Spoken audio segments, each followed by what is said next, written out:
Welcome to another Sunday Superversive live stream. I am your host, Ben Wheeler, and I am joined, as always, by my magnificent co host, Anthony Marchetta. And today we are talking about JD Cowan's Gemini Man Kickstarter.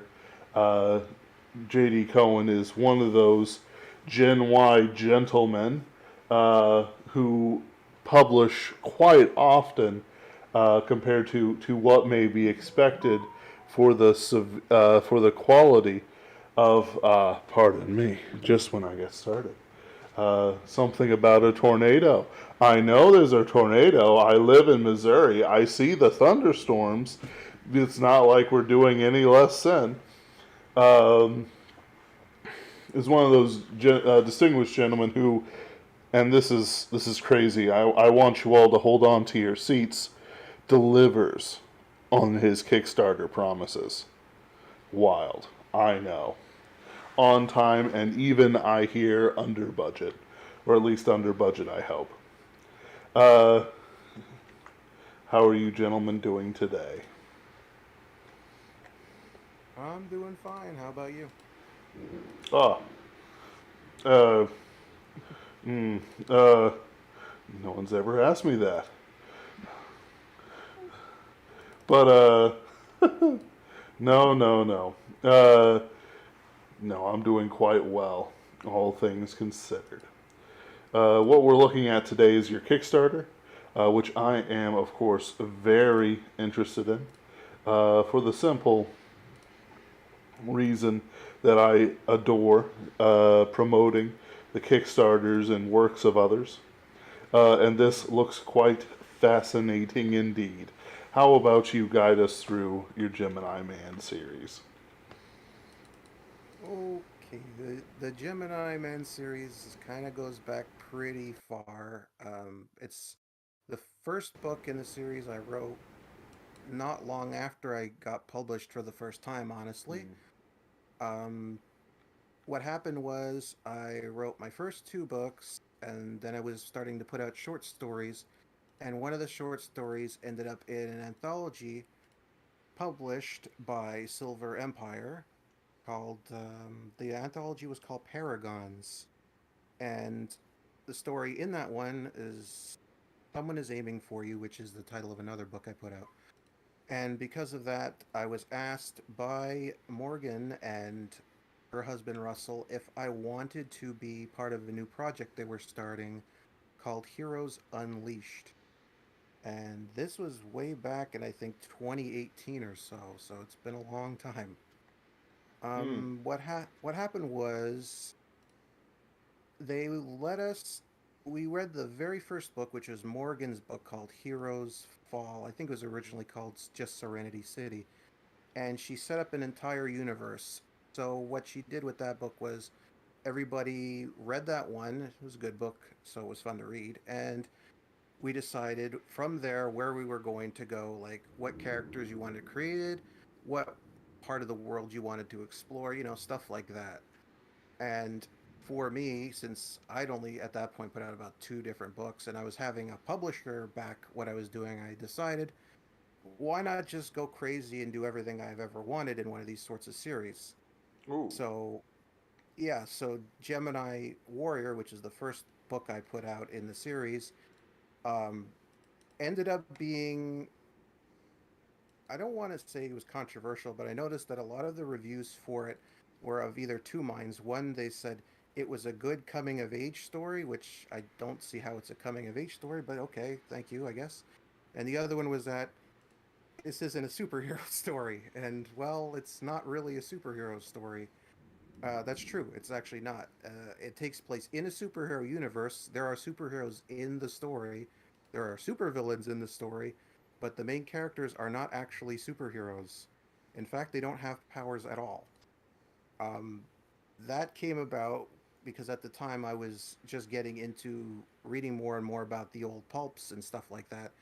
And one of the things I noticed was that a lot of main characters didn't actually have powers. So I wanted to figure out what was a way I could bridge that with a sort of superhero style of story. So it ended up being they were given powers, but they're not exactly organic to them, so it's very difficult for them to use them. And throughout all three books, they end up being used very differently, including for large portions of them not being able to use the powers at all. So, like, it's a very odd series. Originally, I wrote all three of them before Silver Empire closed, which was uh, which was unfortunate that that happened. But I wrote Yes. all three of them, and they were originally meant to be a trilogy to sort of introduce like the characters into the world. So it's not like a complete like this is the beginning of the story and this is the end. It was just sort of like this is the beginning, and then these characters can be used in other stories by other people. Mm-hmm. So it kind of ended up just being its own thing at the end of the day because, as I said, before the second book was even published, Silver Empire closed its doors, and it was even ready to go. It had a cover and everything, and you can even see it, I think, on on the image right here in the stream. You can see Gemini Drifter. That's book two. Yep. That's the cover that was supposed to be on book two, but it didn't end up getting released, so it didn't even end up being used. So that's how far along that was. And book three, I literally just got back edited just as all of this happened. Mm. So I ended up being stuck with a whole trilogy, and I didn't know what to do with it because, well, mostly if you've seen my stuff, I write mostly standalone things. I don't write very many series. Right. So I had this whole series, and I didn't know really what to do. So I figured, well, I know some people are interested in it, but I since I didn't publish it, I don't really know the audience size for this story. So I decided, why not try crowdfunding and see how far that goes. Um, because I already had all the books that were done. All had covers, though I had to commission one for the third book. That's why the cover is so much different than the first two. And I just barely decided, noticed. yeah, Like all three it's. of them are actually done by different artists. Huh. All three of them, because we had there were cover artist issues for a lot of the reason a lot of the books in Heroes Unleashed took so long to come out was because of different issues with different cover artists. So I don't even know who did the first two covers. So, Wow. um, but for the third one, I got Manuel Guzman who did Alexander Helene's books. Um, Oh, nice. because he does great work. So I figured, oh, why not just go all out for the third one, and I'll do a Kickstarter. And if I hit the goal, I'll just put all three of them in like a big, edition book and get him to do a whole new cover for it, and just release it that way. So it's like 200,000 words of fun adventure in one package. Why not? Just go all Mm-hmm. out, and that's what's the Kickstarter is more or less for. It's just for that Right, right. because everything is done. It's completed. Uh-huh. Um, yeah, and other than that, but beyond that, there's stretch goals, including like I even had ones for uh, new covers for book one and book two done by him. If we get high enough, as I figured, why not? If people are that interested, at least they can have new covers.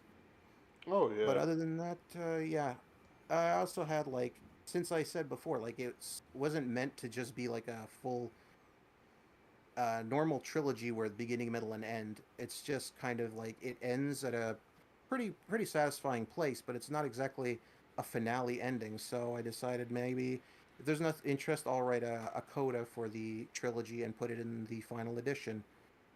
We hit that uh, stretch goal, so I'll be doing that.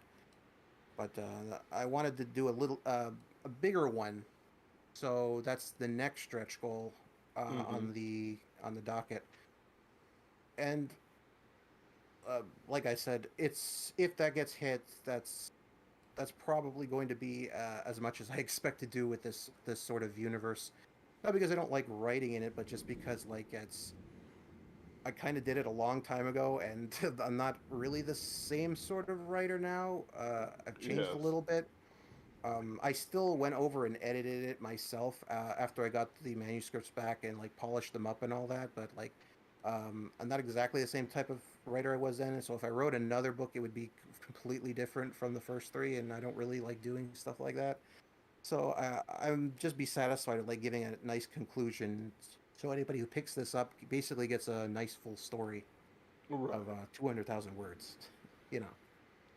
And quite frankly, that's all anyone can ask. Like, a lot of people don't really understand what goes into making projects for a lot Hmm. of these things. So it's like, I don't want Jim Butcher to write the Dresden Files forever as much as I enjoy the Dresden Files. Hmm. And, the expectations of epic forever fantasy series, which is something we've been discussing on Twitter, is not Hmm. something that is sustainable as it turns out.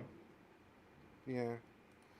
Um, there's also like because I've been doing this for a while now, and I'm not exactly an expert on all of this, but like I pay attention to a lot of trends, and like a lot of trends have come and gone over even just the last couple of years. Yep. There's like series are not as easy to do as they used to be because audiences, from what I've seen, are a lot more skeptical in regards to them. I see comments a lot of times where people are like, I don't trust this author to finish this book. And it's not necessarily because like one other author didn't finish it. It's just because they don't have the expectation that it's going to work out in the end. It's just Mm-hmm. at best maybe you'll get a couple of books, the author will get bored or he'll string it out or he won't finish it off. It feels like it's a long line of people just like being disappointed with whatever the industry's been putting out. Yeah. And Yeah. yeah. And it's like, people like to meme on Patrick Rothfuss, but it's Hmm. it's more than Patrick Rothfuss. It's Oh yeah. a whole industry. And that's why Hmm. a big part of my promotions for these things is me saying, hey, these are people, these are men who deliver. You can trust that they will, um, Hmm. that they will show up with the product in hand. I just Yeah. got Brian Niemeyer's Final Combat Seed X Seed book in my hands Hmm. today. Like, it's Yeah. it's an important thing. Yeah. Brian is someone who's proven that he can finish a series. He's done it twice now.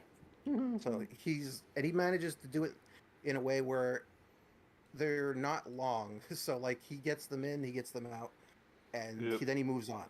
He doesn't like linger on them for too long, so you just get sick of them.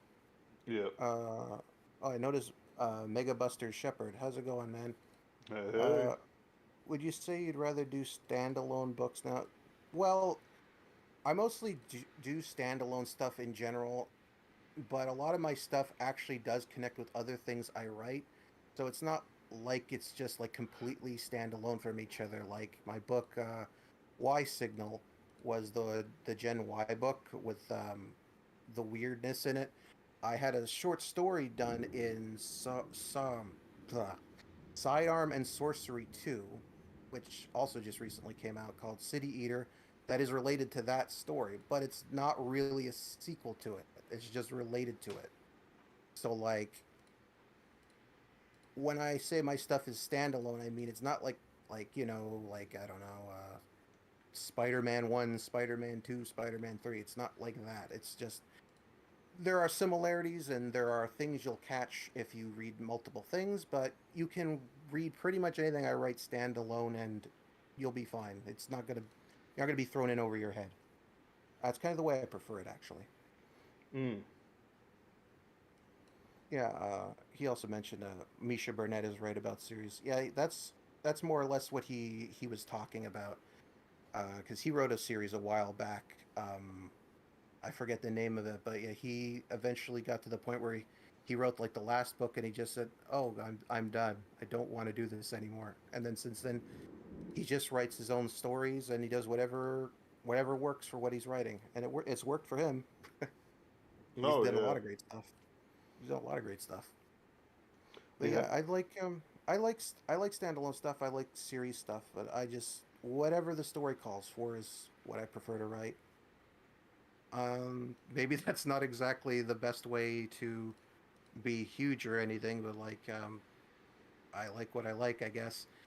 I am though working on a series after this one, but it's not really like this one, and it's not really like anything I've done before. It's kind of bizarre again, but it's again, it's the sort of thing where like you don't have to read everything. Just if you want to read standalone, you can. I just I don't know. I just find I prefer it that way these days. Hmm. Hmm. I gotcha. Hmm. So, Yeah, oh, go I'm for it. sorry. Go ahead, Ben. No, no, go for it, Anthony. All I was going to say was it seems as if there was, the publishing industry is always like a tier or two behind what the readers actually want, Hmm. historically speaking. And it seems as if post Tolkien, the publishing industry latched onto this idea that the readers wanted very long series. Hmm. Uh, which, to be frank, I'm not sure if that was ever the case, including with Tolkien. Hmm. Because, as any Tolkien fan will be very quick to tell you, The Lord of the Rings is not a series, it's a single book that he happened to divide into 3 volumes. Hmm. Uh, Mm-hmm. or at least a single volume, and frankly, when you compare it to other series, it's not particularly long. Uh, like, it's not short, but it's not long compared to, like, I don't know, the entirety of Wheel of Time or something. Uh, so, yeah, Hmm. when you look at it, that ended up becoming the thing, and these horrible Tolkien ripoffs were coming out. Most famously, sort of Shannara, but that was like one of many, many things. Hmm. And I think in the modern day, people have finally, finally started to kind of cotton on to the fact that like people Hmm. just don't really care about if it's in a series or not. Yeah. Yeah. Yep. Hmm. And now, because of the advent of self-publishing, you don't need to wait for the publishers to catch on to this. Yeah. Writers can just do it. Yeah. That's one of the Crazy. big advantages. One of the very early things I remember doing when I started writing was I remember looking up. I don't even remember which publishers it was. I looked up their site just to see what their submission guidelines were.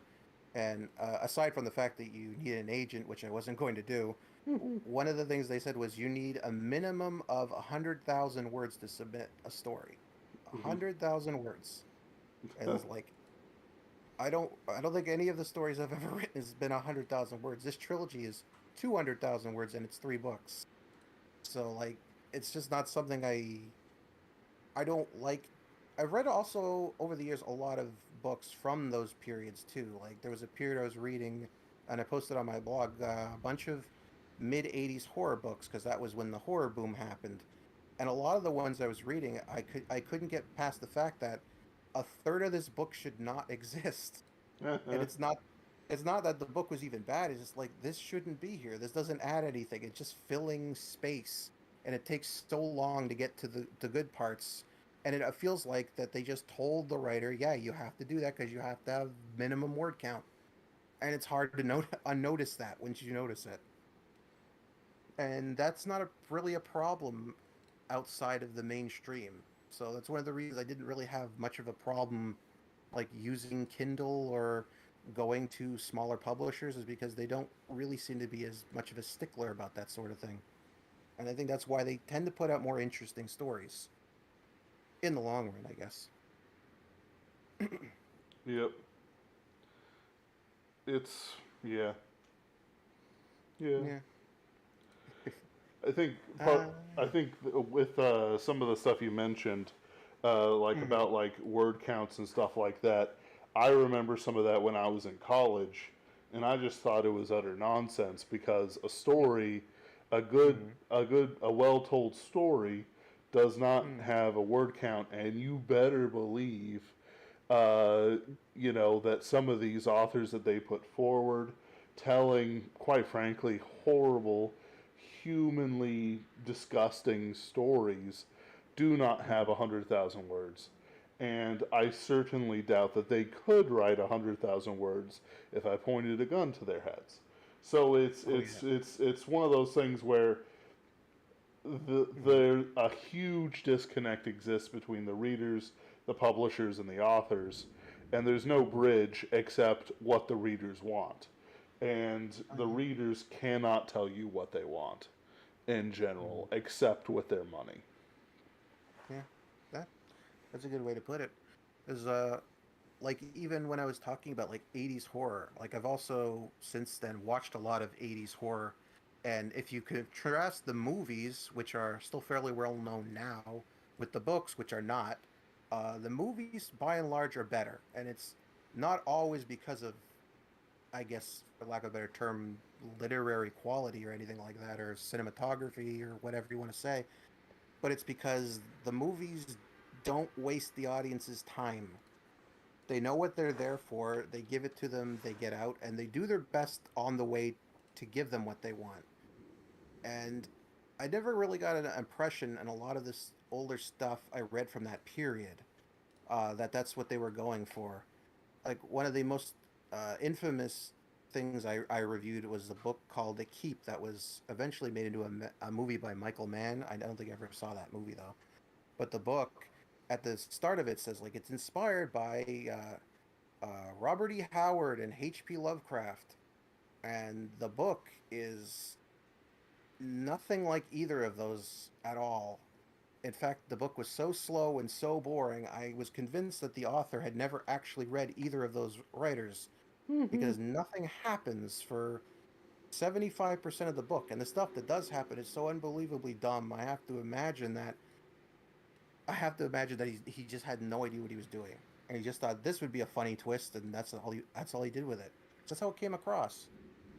Right. That's a lot of those types of like stories that I read from older from those publishers, and I've never really I've read a lot of comics over my day. I read a lot of manga. I've read a lot of older books, short stories, but I have a problem when it comes to a lot of books. Is they just it feels like there's a disconnect, and a lot of the disconnect emerged from like when I said I looked that up and I remembered well flash fiction exists, short stories exist, novelettes exist, novellas exist, short novels exist. So why aren't any of these available? Why aren't these being published?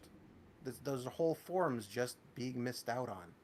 Mm-hmm. And that's something that the new pub space, the indie space, small publishers rushed in to fill that gap. And I notice more and more people seem to be more interested in what they're doing these days. Oh I yeah. guess there's a reason. Yeah. To be Uh, sure. Yeah, as Brian would Riley observe, 100,000 words to justify their vertical lumber distribution. Yeah, that's pretty much it. Bigger books means more money. Doesn't You really necessarily be need to better books. understand, like, Hmm. when you talk about the industry and the people who are a part of it and the people who like drag these decisions, Hmm. like you, it is so much worse than you can imagine. I will give you. My Hmm. sister pointed out to me one day, and I think she would be okay if I told this story. She took Hmm. a writing class in college. It happened to be in community college. She just needed an elective, and she took a creative writing class. My Hmm. sister's a genre fiction writer, right? Like she writes Hmm. sci-fi and fantasy. Uh, and she's a pretty good writer. Hmm. So Mm-hmm. she is there, and the professor hated the fact that she wrote science fiction and fantasy. Hmm. And she said, and she always told me that she said, I think the day that he really started disliking, like the professor apparently had some stuff published and like some poetry published, is she had mentioned God Robot, which is the anthology that me and her put out together, came out, and our first royalty check that we got for it, where we earned like I think she earned like $200, I earned like 300, and the rest was distributed. And she mentioned, in class, like having a conversation with someone else, how much was the royalty check? She mentioned something like, oh, like $200. She said, I think that was the moment he hated me. Not really, she was exaggerating. She's like, he actually liked me, but like he Hmm. always resented Yeah. me because that is more. Had now earned more money than he had as an author. Oof. Yeah. Like, and I said, yeah, like the first short story I ever sold, I sold for $250. It was a time travel story.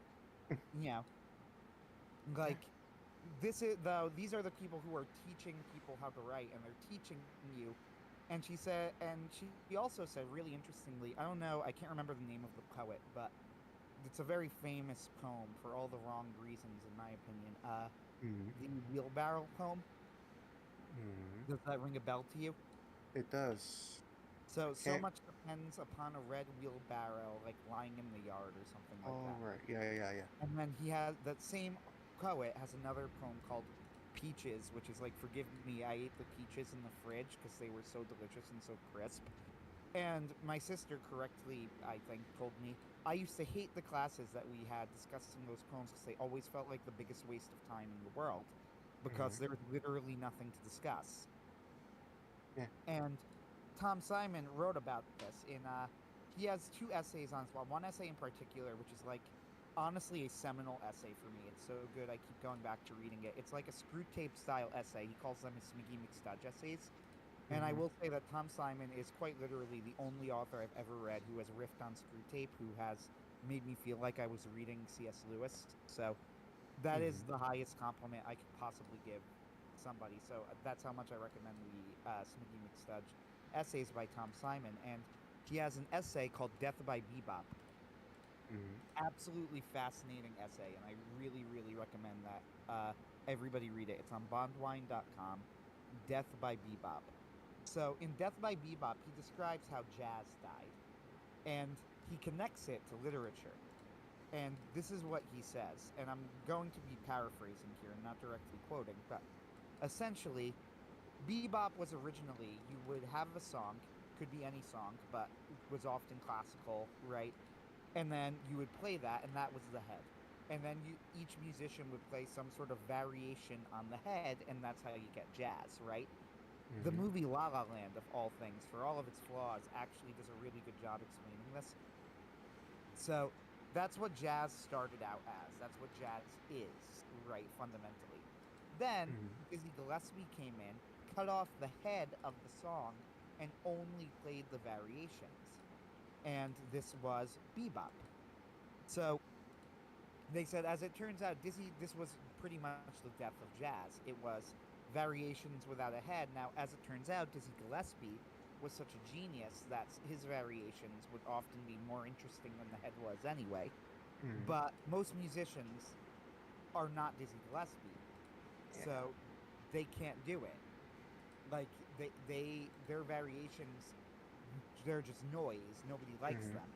And then the final form of jazz that it takes is avant-garde jazz, where there is no head.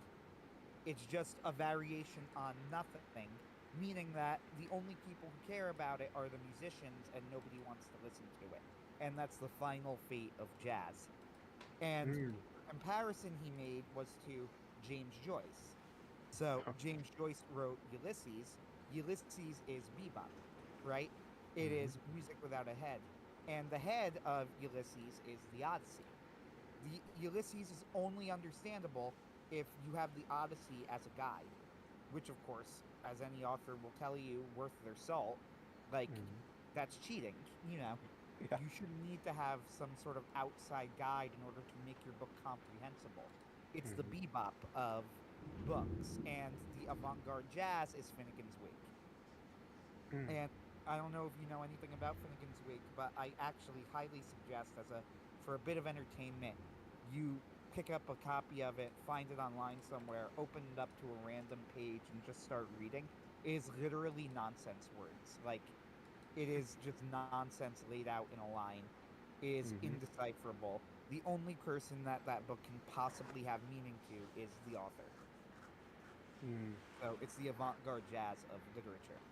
So Mm. these are the people who are like, who are dictating what is critically acclaimed and what isn't. You know, I've looked at Mm-hmm. some of N.K. Jemisin stuff, who's like the big Hugo-winning author and everything, and N.K. Jemisin, like, judging her on objective merits, she is capable of writing, if that makes sense, right? Like, Mm-hmm. she can put a pen to paper and create a comprehensible story, but there is a very real sense when you're reading it that something is wrong. And I don't know how to describe it, except that when you read it, you're like, this isn't how books are supposed to be written. You know, she's cheating. A little bit Mm. like Ulysses, right? Uh, Yeah. it's really interesting. And Video Mirador says it's the same with poetry and theater. They're written by poets and playwrights for their counterparts, not the audience. Right, and Tom Simon has a companion essay to Death by Bebop called Zombie Opera, which is about essentially the same process, killing opera, right? Which used to be entertainment for the masses. You know, it used to be popular entertainment, and it turned into something else entirely. And this is what happened, or very nearly what happened to the novel, right? Mhm. The novel used to be the entertainment for the masses. Now the novel is almost dead for like popular consumption because movies have sort of taken their place as mass market entertainment. But the question then becomes: was this a natural shift, or was the novel killed? And I would argue, and by the way, I don't think the novel is quite dead either. But you know, like I think that they tried to kill it. Yeah, I can see that. yeah, they probably did. It's very similar to what happened to rock music. The difference is that the people who tried to kill it literally told you they were trying to kill it. They had songs bragging about like rock and roll is dead. We're finally taking it into the coffee houses, and now the coffee houses are shut up. So that didn't work out too well for them either. I don't know if there's a single art form today that hasn't been infiltrated like Tom Simon said with bebop. They're pretty much all like that now. I can't think of any subgenre, any subculture, any medium where it's not run by people who seem to hate the audience. Yep. Mm-hmm. I Yeah, can't think of you're any of them. absolutely right. It just seems to be like that's the expected way to go about it. Like I follow a lot of people on Twitter and a lot of interesting people, usually from different mediums, and almost always I'll see one of them retweeting somebody word for word making the same sort of criticism about a different medium in the exact same way with the exact same language. And all I can think of is that it's a bunch of fanatics. That's Yep. that's all I can say, and they're everywhere and in everything, and they all have the same thoughts and the same Mm-hmm. preferences, regardless of what the genre or the medium is. And that's one of the reasons I wrote the original series for The Last Fanatic that I compiled into the book is because I just noticed that back then, even in the 1970s, there seemed to be people that are being trumpeted as the leaders of the scene, the space, the club, whatever, who really seem to hate the space they're in, and it's bizarre. Yep. It's really strange.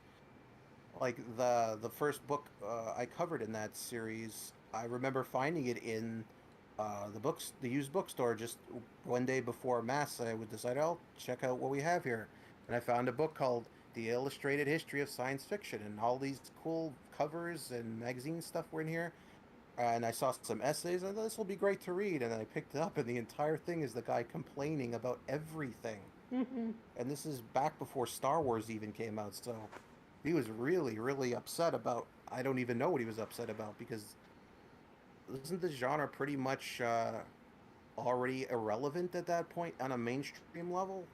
Like, aside from movies and such, like literature, when was the last time there had been a big science fiction book at that point? I can't really think of any, but it just Yeah, feels it just feels like the guy didn't have his pulse on anything at all. He was just saying what he thought his friends would like. That's just what it came across. Yeah.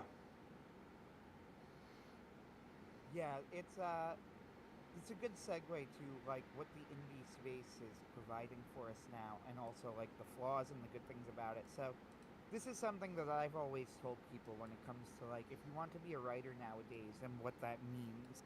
So in the Hmm. past, and I'm talking about let's say 15 or so years ago, roughly, if Hmm. somebody had asked me, said to me, I want to be a writer, I would have told them, you can't be a professional writer. That's like playing the lottery.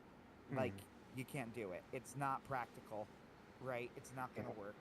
Uh, you could write, and you should write, but you can't do it as a career. Just don't do it. Hmm. However, if you were to ask me that nowadays, I would say, great. So if you really want to be a professional writer, then you got to produce roughly a book a month. You got Mm-hmm. to get to that level, and you got to up your quality so that the books you're putting out are at least like something that other people will want to read. Mm-hmm. And you need to be able to keep up that at the very keep that up at the very least until you build your audience. But you could be a professional writer, and I don't say that to throw people off. I say that as genuinely like that is my Mm-hmm. actual answer. Like, if you want to be a professional writer, I think you could do it, but it will take a ridiculous amount of work to get there, and Mm-hmm. that's because of the indie scene. Do you have any thoughts on that concept? The indie scene has changed quite a lot over the years, but the Mhm. one thing that has not really changed is that if you put out enough stuff and it's of good enough quality, people will start reading it, they will start talking about it, they will start recommending you, and they will find you eventually.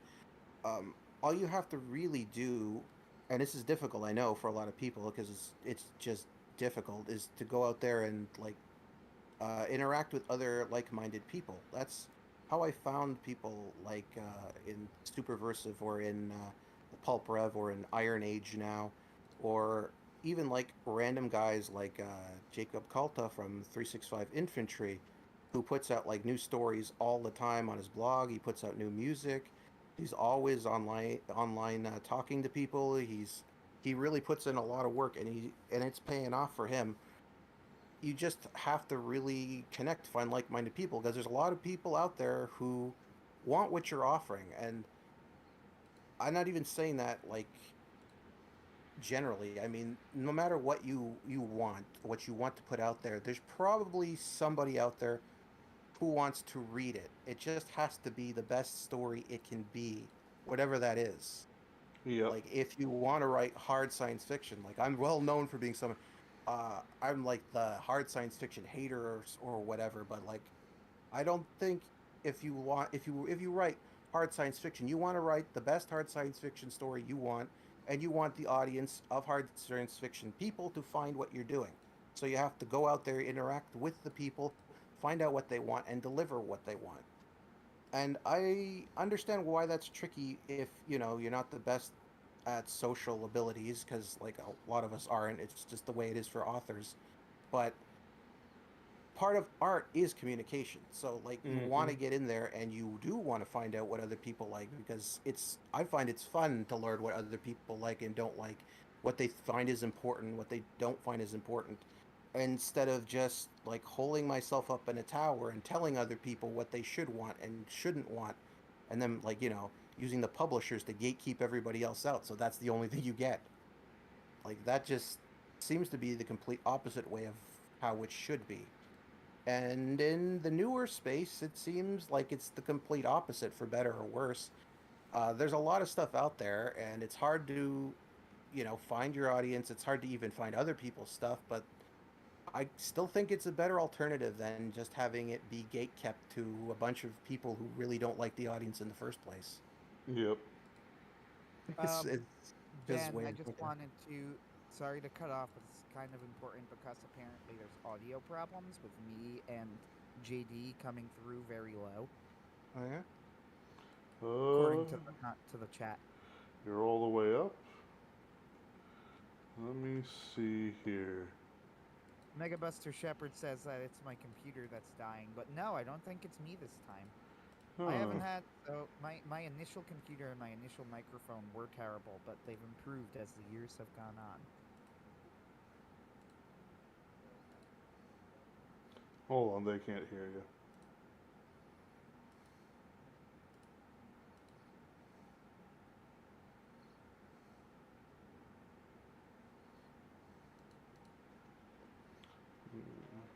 No. No. For some reason, Discord is driving me.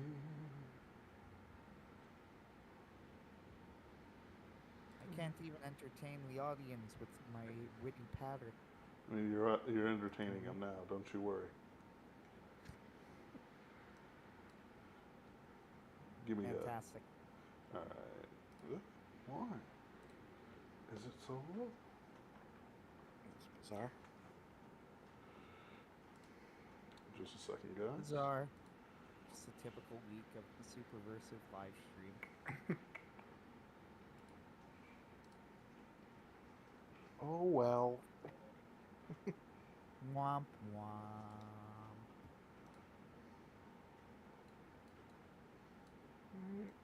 Well, while the sound is off, that airline. No. No. Don't you dare. Alright, give him a shot. How's the sound, guys? I can hear you fine. I can Good. hear you fine. Now it's the audience. Because unlike those ivory towered publishers, we care about what the public wants. For you, the people. Mm-hmm. You have to give it a second, they have a delay. I see. But Mm. we're on air, we're live now, right? Yes, we are live. You can keep talking. Okay. So yeah, going back to the topic. Basically, yeah, I agree with you fundamentally. Like I think that traditional publishing is a dead end route. Mm-hmm. It is basically impossible to make it in traditional publishing. Mm-hmm. Like you either need to have lottery level luck Yeah. or have an in at the industry somehow. Megabuster Shepherd says he can hear us now. Fantastic. Oh, good. I have You know, to. Yeah. it's just not a feasible idea. Not to mention, who Mm. knows what they're going to make you censor at this point in time, right? Oh, yeah, I mean, definitely. frankly, that was always the case, but it's just even more in the open now. Mhm. Who knows what they're going to make you censor? Who knows how what sort of forces are going to be acting upon you? Who you're going to have to work with and not work with? And a lot of publishers are going to be going under, right? Yeah, definitely. That's one of the So things Silver Empire said right after they closed down. I mean, Russell even said, like, I don't really see a point in publishers in the future. There's just no real road for them, especially in regards to what they put out contrasted with what the indies are putting out. They're not really competing with anything except, I guess, to get into their clubhouses, like I guess Worldcon or yeah, whatever. if That's about in it. the modern day, if publishers have a role, it's as a curator, right? Mhm. That's primarily their function. Because in terms of everything else, getting an editor, getting a cover artist, in the modern day, for a relatively affordable price, that's all doable. You Mhm. know, you can get a decentish cover, and you could get an editor for Mhm. less than $1,000, and if you're on a budget, probably less than 500. Mhm. Uh, Now, I'm not saying that's the ideal way to do it, but you could. Mhm. Now, I do think that, for the record, notice that I'm mentioning editor here. I don't think it's an option to not have an editor. I think that Mhm. that's always a mistake. Oh yeah, yeah. You should Like, always have an yeah, it is always a mistake not to have an editor. And if you editor. don't have an editor, like, you're not going to put out good quality. But Mhm. uh, even besides that, right? Like, in the modern day, getting a cover artist, getting an editor, this is all things that you could do for a relatively affordable price. So all of a sudden, the publisher is not really needed for that. And distribution now, well, if you're doing indie publishing, what can they do in regards to distribution that you can't do? Not that much. Nope. So the answer to what does a publisher do that you can't do is curate, right? Yeah. It is pick the books and the authors that they have identified as quality and suggest them. And that's all well and good, right? Like, Mhm. it's not necessarily a bad thing to have to be a gatekeeper in that sense. The problem is it requires a level of trust between the reader and the publisher that is just gone. Yeah, that's that's definitely the case because that's what the old pulp magazines were. They were curated, and the people went to them because they trusted the editor of the magazine to give them exactly what they wanted. That's why Exactly. Weird And Tales that's was why so that popular. relationship between editor and reader Mhm. is completely gone. Whereas if you look at like fans of the pulps and whatever, it used to be a really big deal. Mhm. Yeah, Yep. it's not anymore.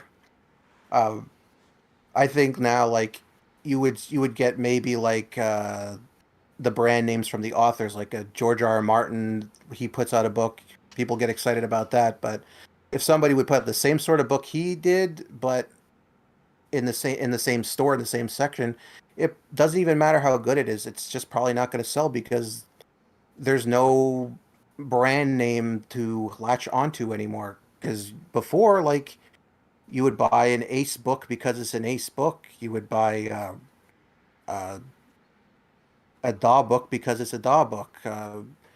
You would buy even like authors, like you would buy a Stephen King book because it's Stephen King. But there's no real trust of that level anymore because the publishers really, really, really dropped the ball on letting the audience in on the process, Yep. And and they just stepped away. Hmm. the flip side of this, I think that's the reason that Castalia House is one of those indie publishers that started in that little boom Hmm. from like a decade ago that's made it because they've developed a level of trust with the audience. Like I know the Castalia House brand, Hmm. even to as controversial as it is in some cases, right? Yeah. Even at, whatever you think of the people who are running it and stuff like that, Hmm. there is a Castalia House brand. Hmm. So, and I know what like I have a pretty high expectation of whether I like the book or not, it's going to be quality if it's a Castalia House book to a Yeah. certain level. And I think they did a very good job of like curating that level of quality, if that makes sense. Uh, Hmm. so for publishers to survive, and I've had this conversation with Ben and with Jason in the past, as we've talked about what to do with our own stories and how we're doing. So, we're indie publishers. Pinkerton's Ghost are short stories Hmm. that are published in audio format online, right? Uh, Yeah. so we're indie publishers, and as we've had discussions over like what we're going to do in the future and how we're going to do it, and if we're going to use like a publishing house or just be completely indie, we've had to rethink over like, okay, so what's the role of the publisher going to be and get creative with it because the traditional way is not going to work. Hmm. Yeah. That's what you mentioned also, like about the brand. Like Castalia House took a while to build the brand, and now for their audience, they're a trusted publisher, so people go to them when they know they want a certain level of quality. That's also like what authors themselves basically have to do on their own. That's why it takes a long time to basically be a professional writer, is because you have to build that trust yourself. You don't have like a publisher behind you where people will buy, oh, the publisher's publishing this new author, so that must be their quality, so I'm going to buy the book. You don't have that anymore. So you slowly have to build that up yourself. And it's a lot more difficult to do now because of that. So it's also one of the reasons why I say, like, if you're going to be a writer, you should probably also write things other than just novels. So, Mm-hmm. like, there's nonfiction like blog posts or whatnot or Substacks. There's also short stories, like getting into Cursova magazine is a pretty big deal in some circles, or the new Iron Age magazine they're putting out. You get your name out there, more people find your stuff, then they all come and they trust you, so you put out more stuff for them. So it's not that different than it used to be. It's just that the level of trust has shifted away from people who have misplaced that trust. There's something that died off and then came back, only to die off worse. Is like the Mm. chosen head editor. Like Mm. in reality, the head editor of Tor, they don't really need to be like the most knowledgeable writer ever. They don't need to know like these obscure things, but what they need to do is have an eye for a good story. Mm-hmm. And you can play favorites if you got a ringer, but if you don't got a ringer, you can't play favorites. Like it's like with Tor, and Kay Jemison is their quote unquote ringer. They trot her out every time they want to say something about literature. Oh, we're talking to we're talking to Hollywood, etc. Whatever you want Yep. to say. Mm-hmm. And then of course it never goes anywhere. Bane has Larry Correa, David Weber, and others, and Tony Weiskopf. Like, the best thing that she has done is have an eye for talent. Yeah. And I don't like whatever her other skills are, and I know she's a talented editor, but Hmm. just the fact that she can, like, like, sort of thing, and then brought Hmm. in a stable that can absolutely be trusted for a certain amount of quality. The same Hmm. with Castalia House. Yeah. There's, it's much more slim pickings because it's never really Vox Day's focus. But if Vox Day says, yeah, this is pretty good, even if it's not like what I enjoy, I accept that that's pretty good, just without question. Mm. Like the comedy books, like the Prometheans, like the things I found really funny were not the same things that Mm. he and others have mentioned as being, oh, I laughed at this. I'm like, I didn't laugh at this, but I laughed at this. I didn't laugh at that. So there's clearly just a disconnect in taste. But Yeah. the destruction of the head editor, which I think first happened with John Campbell, Mm. is Yeah. absolutely the sign that started a lot of this. Like, he was Mm. going into some crazy occult BS. He was a bit of a Oh yeah. control freak. But at the same time, I've read, like, the people he was choosing and picking Hmm. defined the next generation of sci fi authors because they Yeah. rebelled against him. Yeah. And it's like, yeah, that's damning, but at the same time, you mean all these people were grown by him? Like, they just didn't want to write what he wanted them to write anymore, so they went off and became massively successful and popular. Yeah. Like whatever his flaws were, he still chose the world champions.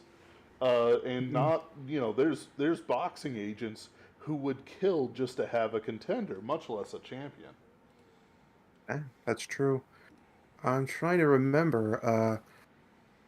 Yeah, before Campbell, like if you look at any of the old pulp magazines, all the editors are almost as well known as the stories are for a lot of them. Yep. Weird Tales is known for Farnsworth Wright, who discovered so many important writers that we still rediscovering today. And you even have his Campbell's predecessor Tremaine, who also introduced a lot of great people as well. But after Campbell, it's the weird thing is that it always seems to be defined as people going against Campbell, then people going against the people who went against Campbell, then people going against the people who went against the people who went against Campbell, and back and forth and back and forth. And it seems that there's a certain point there isn't really any sort of vision other than I want to screw this guy over. It's it's a very strange it's a very strange industry when you look at it that way, but when I was reading into it, it's hard to not notice, especially people like what's his name, Damian Knight, who are known for insulting writers based on their appearance and not for anything they actually wrote. It's just bizarre. Right. And a lot of that changed pretty soon after the first Worldcon, so not very long after fandom was more organized, they seemed to want to put themselves in charge. But once you do that, you also have anti fandom, and then you have anti fandom, different people who want different things. And eventually, it just seems to get lost that the whole point is that you're supposed to get somebody who knows what the audience wants or knows what a portion of the audience wants and knows how to deliver to them. Yep. And not just a bunch of people who just want to impress their friends, I guess. Yeah, weirdos took over. Yeah. That's a good point. Yeah. And that's a good point. Because it's when it's an internal hug box, it's like, okay, this isn't interesting. Especially since, like, their internal policing and when they expelled people, because they never seemed to be a big fan of Paul Anderson.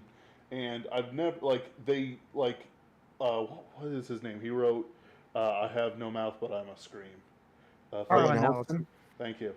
Like, and it never feels like they like loved having Harlan Ellison around. Like Mm-mm. and kind of Ray Bradbury's almost I the same mean, way. they probably didn't. He was a famously terrible person. Mm. But they would also keep around people who were pedophiles, like, and Yeah, sex I was about pests, to say. and like, See, that's Yeah. different than just being unpleasant to be around, though, which yeah, Harlan Ellison Mm. was. Like, I Yeah. know that that sounds strange. Like, obviously, being a pedophile is, Mhm. orders of magnitude worse. But, like, if you're going to keep someone around, you probably don't want to be the man with the acerbic wit who Mhm. is well known for just being a constant asshole all the time. all the Like, time. that is Harlan Ellison's reputation. The nicest things that I've heard about him are he had certain things that he was very passionate about and would fight for. Like he got A.E. Van Vogt declared a sci-fi grandmaster, Oh and yeah. he could be nice to the fans on Mm. occasion. And everything else I've heard about him is that he's just an incredibly massive douche. Well, at least he's not Patrick Tomlinson, so there's that. Yep. Mm, And I will say this about him, and it's incredible that the bar is this low, but the bar is genuinely this low. I Oh, don't think that Harlan Ellison is a pedophile. Yeah. yeah, I don't think he was either. There's So there's that.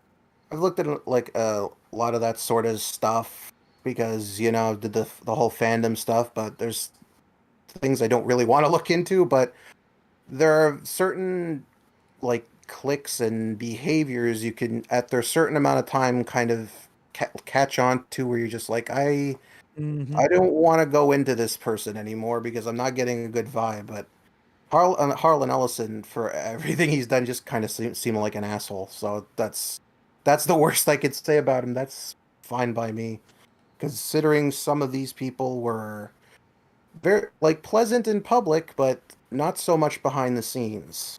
Mm-hmm. Yeah, I mean, I read Moira Graylan Pete's The Last Closet, and first off, The Last Closet is legitimately probably the single most horrifying book I have ever read in my life. Mm, yeah. Like I don't know how to describe it except that there are certain points of the book that make you legitimately want to murder her parents. Uh, like I don't know. I'm pretty sure Ben has mentioned having that experience as well, and not the points you would expect either, if that makes sense.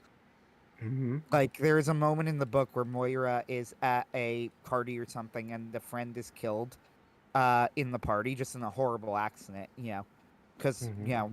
she hasn't had enough to go through. And like her mother basically goes up to Moira and says like it's your fault that she died, and Moira is horrendously traumatized by this. And I remember that was the moment in the book where like I wanted to kill her. Like just reading the book legitimately just it crossed my mind. It's like I want that woman to die. Uh and Yeah. the way she describes it has honestly made me like it has turned me off of the idea of even going to a science fiction convention. Like, I don't even want to Yeah. be near one because the way that she describes it is that basically the the entire thing is rotten down to the core with the most despicable human beings that you could possibly imagine. Hmm. Yeah, and that hasn't changed a whole lot. Like I can't say anything about the people who go there now, but the way they try to pass off a lot of this stuff is doesn't speak very well to a lot of them, especially when like a lot of them downplay much of what happened in the past. Like they always try to say like, well that all happened in the past. It doesn't matter now. Well, yeah, but you still have like the guy who supported Nambla on your fucking site. Sorry, excuse my language, but you still have him on your site. Like, why are you pretending like you don't care about this stuff? You just don't want Mm. people to notice it. Yep. And There's that's that. an There. it, Oh, I'm sorry. Go ahead, man. Yeah. No, I agree. Like, it's completely right. We're looking at these people. We know what they are, Quite frankly, I could walk in and, say, hey, look, you're supporting pedophiles. Well, we'll take you to court. Oh, we'll see how well that turned out the last time. And it won't, it's defensible. Like it's entirely defensible. These are people with convictions.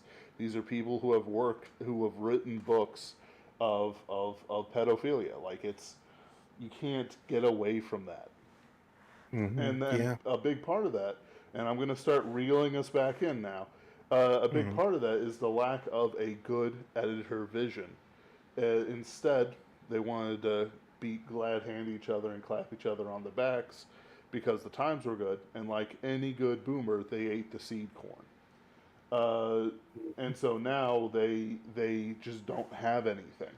And part of that is that it might be like, well, this is an opportunity, yeah, but also I'd rather not build up a fan base from the ground up from zero because every time I watch someone else do it, it takes such a long time.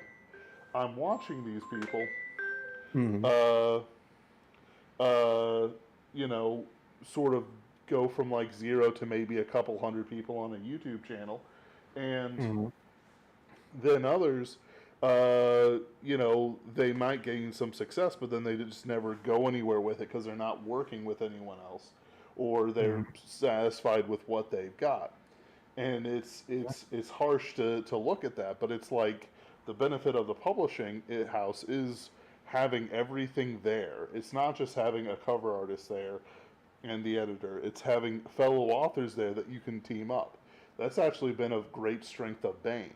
Even if Hmm. David Weber is basically just giving some new author like Jacob Holo the premise, they're still working together for it and lending each other name and power and all these other things that help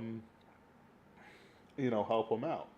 Which is a big reason why I keep this show up. I don't care how little it is. I'm making sure everyone knows everyone else. Hmm. Oh yeah, I just saw in the chat one of the commenters asked, "Are there any chances of Thomas Plutarch reviving Heroes Unleashed in micro-publishing, self-publishing?" Well, after Silver Empire shut its doors, they basically told us that whatever we wanted to do each individually, we can choose to do. So, if somebody else wants to bring it to a micro-publisher for their series, they can.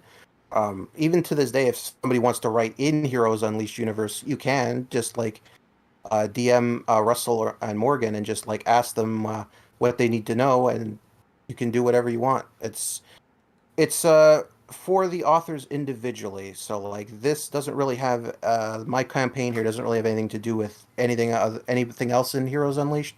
It's just for Gemini Man specifically. Yeah, this is a good. We're an hour in now, roughly. So this is a good segue to something that I mentioned I want to talk to you about because it's about the Mm-hmm. importance of editor of like what the editor means. So Mm-hmm. I wanted to talk for a moment about the comics industry because we've Mm-hmm. had streams on this before, specifically like what the hell is going on Mm-hmm. and how bad the excuses the American industry gives for like the problems with them are, because the fact of the matter is that the American industry must really, really hate that European comics and manga exist. Mm-hmm. I always make a point of mentioning European comics because a lot of people in America, at least for whatever reason, they haven't made as big a splash over here. So they don't Mm-hmm. even realize that the European industry is, if anything, even bigger and more popular than manga is. Mm-hmm. Uh, but it is. Manga, Yeah. though, happens to be huge in the United States. Like, there's a statistic that I see pop up every now and then that's just absolutely insane, which is My Hero Academia has outsold the entire American comic book industry. Uh, Yeah. which, if consider this, like, think of Superman. We have Superman and we have Batman, right? Yeah. And them combined, you would think would do it, but no. My Hero Academia alone is outselling the entire industry. Mm-hmm. Uh, So this is one thing that I want to talk about, because I think part of it comes from editorial trust. Like Shonen Jump, right now, I had this conversation both with Ben every now and then, and I have it with my sister sometimes. Like Shonen Jump has been pretty consistently good, uh, even now. Mm-hmm. Like the most recent stuff that's come out, for example, Chainsaw Man's come out in the last 5 years. Spy Family's come out in the last 5 years, both of which excellent. And Mm-hmm. both are Shonen Jump or Shonen Jump affiliated. Recently, and I mean very recently, like past few weeks recently, Fabricant 100 came out about 20 weeks ago. Yeah. Mm-hmm. So a couple months. Yeah. Right, and has been surprisingly entertaining. Do Mm-hmm. Retry is a new boxing manga that is now in the middle of chapter 2. Very good. Mm-hmm. Extremely entertaining. It's got a little bit of everything as well. Like that's the other thing when you talk about editorial vision at Shonen Jump. I mean, the editorial vision encompasses like sports manga romances like Blue Box, Mm-hmm. I think is all right. It's not great, Mm-hmm. fine, I guess. Uh, but and then you get extremely bizarre shonen series like Chainsaw, I shouldn't say shonen because these are all shonen actually, but Mm-hmm. extremely bizarre action series like Chainsaw Man. You get like Spy Family, which is like a thriller slash domestic parody.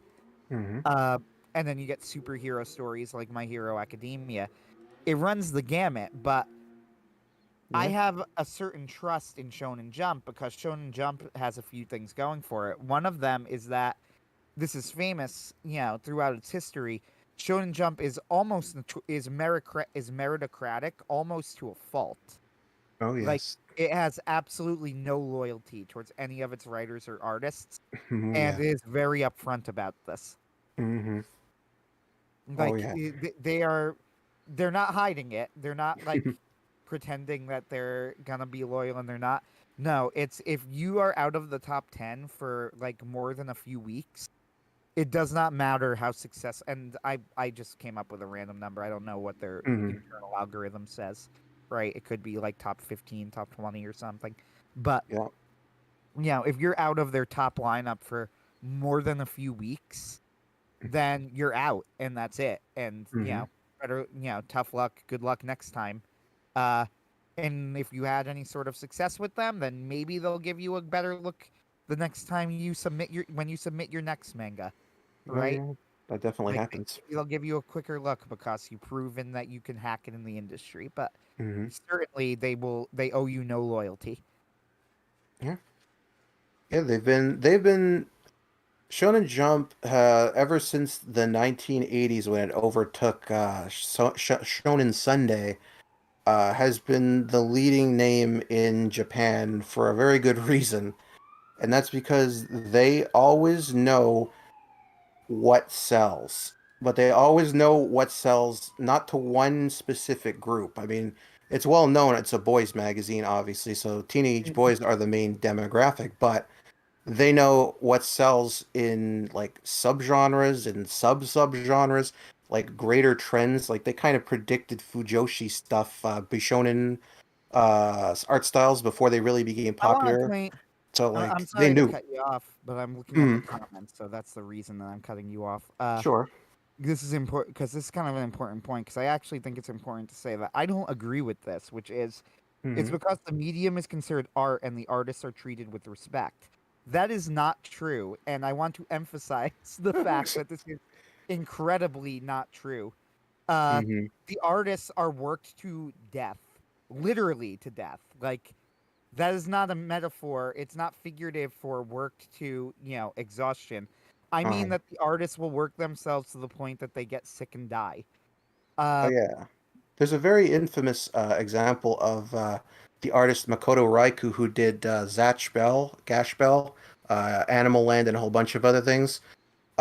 He originally did a magazine. Was it in? I think it might have been in Shonen Sunday, and he ran Zatch Bell, which was very popular, had a huge anime. It was a high seller, made him rich, and infamously, the magazine lost entire pages of his work and he had to sue them and take his rights back, and he put it out, like re-released the entire thing with another publisher. I don't remember what publisher that was.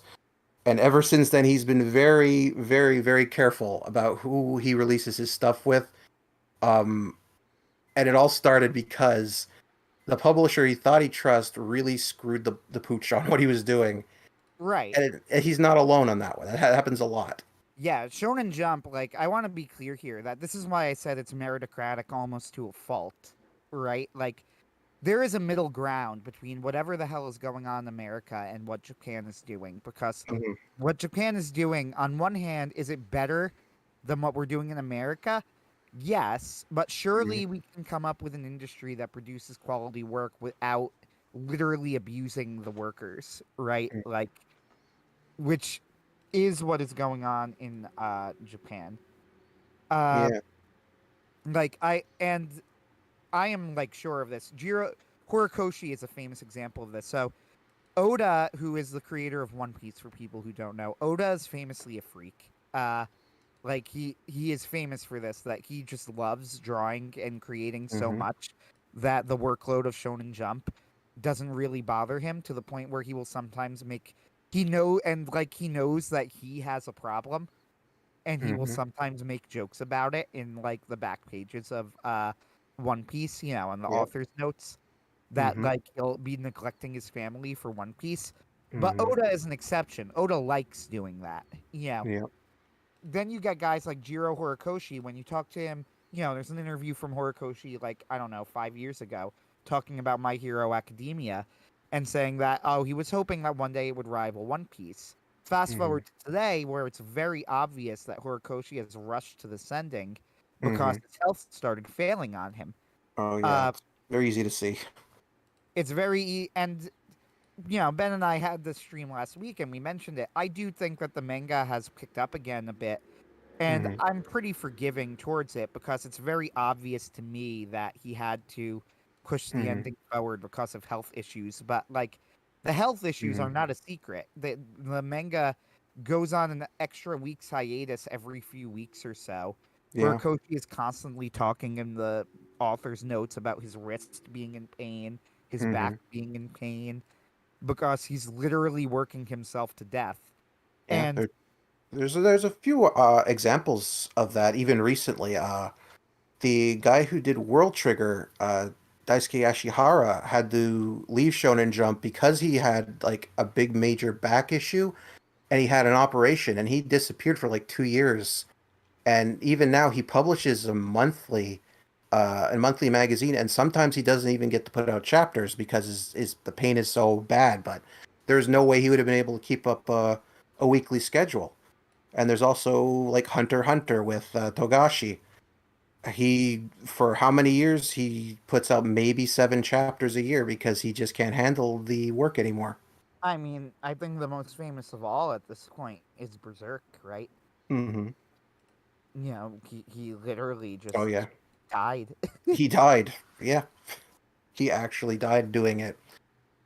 But yeah, And and there's people like, so you get people like Horikoshi, who it was always his dream to be a mangaka and to get into manga, and he had a previous manga before My Hero Academia that, as far as I know from like I've never read it, but the commentary on it is that it wasn't even that bad. Yeah. yeah. Like, supposedly what people say about it is that it actually had some promise, but it didn't go anywhere and he had to end it, right? Hmm. But and again, I don't mean to say this to bash where My Hero Academia is right now either. I think that, considering the limitations that his health has forced him to work under, I actually think it's not Hmm. doing too badly right now. Like, I like some of the decisions that have been made recently, you know. Hmm. But uh when then you look at people like the creator of Bleach, Kubo, was that it? Yeah. It's Yeah, Kubo. TK Kubo. Yeah. Kubo was not a mangaka. He did not grow up as a mangaka. He was an artist. Hmm. Like, he just really, really liked drawing. And then he won some sort of contest and got into Shonen Jump. But he had no idea how to plot out a long form shonen story, so he Hmm. had like 2 or 3 really good arcs. This is the story of Bleach as I know it, by the way. I'm Hmm. not a Bleach fan, so people could dispute me, but like it's something like 2 or 3 really good arcs, and then he ran out of ideas, and then he was Yeah. talking about it later. And if you talk to Kubo about what he thinks of Shonen Jump, like he hates them. Hmm. Yeah, he's like you. I can understand that. I forget exactly how he put it, but like they asked him a question that was something like, "Do you do you respect your editors at Shonen Jump?" And he just answered no.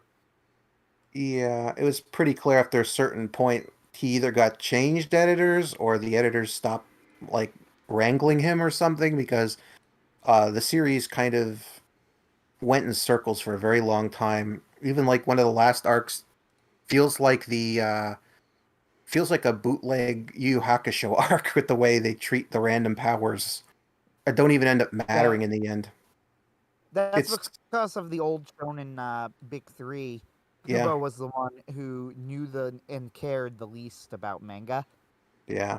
That's one Uh, thing though I've noticed has changed a little bit is Shonen Jump doesn't seem to be as interested in longer series anymore.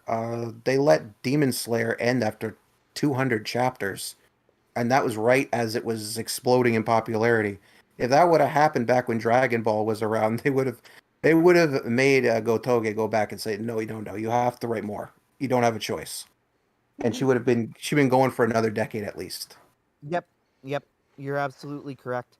But this was I'm trying to think of how to put where I was getting at with this too is that I've talked to people who are more involved with the industry, and they say, Mm-hmm. people want to blame it on like American comics got woke and they got converged. Mm-hmm. And while that is true, I think the issue was more there's something wrong with the business model on a very fundamental level. And I bring this up all Mm-hmm. the time because it's very like it kind of blows my mind that this is true. I have the Mm-hmm. entire Shonen Jump catalog on my phone for $3 a month. I think it Mm-hmm. went up to 5 recently, which is Yep. still insane, right? For Mm-hmm. $5 a month, I have the entire Shonen Jump backlog on my phone, at least what they've currently translated into English. Mm-hmm. Uh, and for $5, I could also buy a single issue of an American comic book. Uh, Now, think about that for a moment, and you'll realize just how incredibly I'm messed up, I guess, messed up Mm-hmm. the American comic book industry has become. They have Mm-hmm. fundamentally lost the plot at some point. Mm-hmm. Even if you accept the idea that there is a middle ground in between what Japan is doing and the American industry, $5 for one issue versus $5 for the Shonen Jump backlog is Mm-hmm. like, what happened? What did you do? Like, Yeah, that was a comic books have had problems for a long time. Like before any of the recent nonsense happened, um, they had a big crash back in the '90s, and right before that happened, they were starting to put out new ideas, like new IPs, new genres. They tried stuff like there's the Cliffhanger line, which tried like pulp adventure, fantasy. They well, tried horror. They tried we all had the kinds of whole, stuff. we had the stream on this, and we gave the credit to Jim Shooter in a big way. Mm, Like, Jim Shooter ended up becoming like a controversial figure, but our mhm, take on it, and this was with we had a guest on. It was Peter Wolf. Was that it? I think so. Peter mhm, Wolf, he was somewhat a self-made expert on comic books. I'll call him that, right? mhm. Who had done research into the industry, and he was agreeing, and he's going like, you kind of got to just look at results, right? Hmm. Definitely. The industry really fell apart when like they tried to work around people like Jim Shooter in the first place. And another big problem that's never really been addressed and probably never will be is moving comic books into comic book stores and only going with Diamond Distributor. Those are the two things Yeah, that really cut the legs out. Because when I was a kid, back up until I want to say the end of the '90s, you could still find comic books in random stores. It was not an odd sight to see. But once they went into stores, you never saw them anymore. And at the same time, the stories stopped being for everybody. They started being for a shrinking percentage of people who wanted very specific things. So as that continued on, eventually you get to the point where there's nobody left who cares anymore. So people who don't care anymore start making like the crap that gets put out now that nobody wants to read. So all the people And who left long ago are like confused. How did it get this bad? Well, and long that's where series you of get things. to too. The American comic book industry right now is just like superheroes. It's superheroes and that's it. Yep. Whereas the manga industry is you have superheroes, sure, in My Hmm. Hero Academia and One Punch Man, and they do Hmm. quite well. Don't get me Yeah. wrong. But you also have stuff like Chainsaw Man. You also have stuff like Blue Box is really big at the moment. You also have stuff like Spy Family. You have Hmm. stuff like Fabricant 100 recently coming out. All stuff that I just mentioned, all of Hmm. which are wildly different from each other. So, Araki, the creator of JoJo's, he has a book called Manga in Theory and Practice, which is considered like a classic, Hmm. a classic how to make manga book, and I do recommend it. Hmm. Uh, and he discusses in there the genesis of JoJo. And what was fascinating to me was just how much of the decision making process of JoJo was being driven by purely like market based reasoning, if that makes sense. Hmm. Like, if you were to think of like what is the boldest thing that JoJo's does? It's switch its protagonists, right? Like, Hmm. this is one of the key things. If people think of JoJo, they think that they have a new protagonist every, few years. They switch them for each new part of JoJo's. That is like one of the fundamental things that makes JoJo JoJo, Hmm. right? Is that it does this. Yep. Well, Araki discusses the reason that he switched protagonists from Jonathan to Joseph, and the answer that he gave was Jonathan wasn't very popular and the series was going to be canceled. Yeah. Yeah.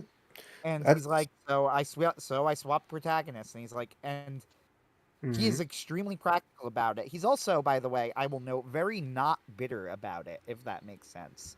Like, Yeah, and he's just very he matter of fact. He's like, he it took a was gonna while too. fail. What was that? Because he's done he did a few like manga before that that didn't really take off that got canceled early. So at this point, he was just like, that's just the way the business works. It's Yeah.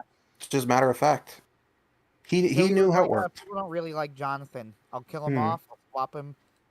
And that's the reason he always mentioned that the reason that Joseph looks so much like Jonathan is he wanted to make sure that readers would recognize that it was the same manga. Hmm. Uh, and like I think he always said that he kind of regretted doing that in retrospect, but at the time, Hmm. it was a very practical decision. It was not a decision that he made because of artistic integrity.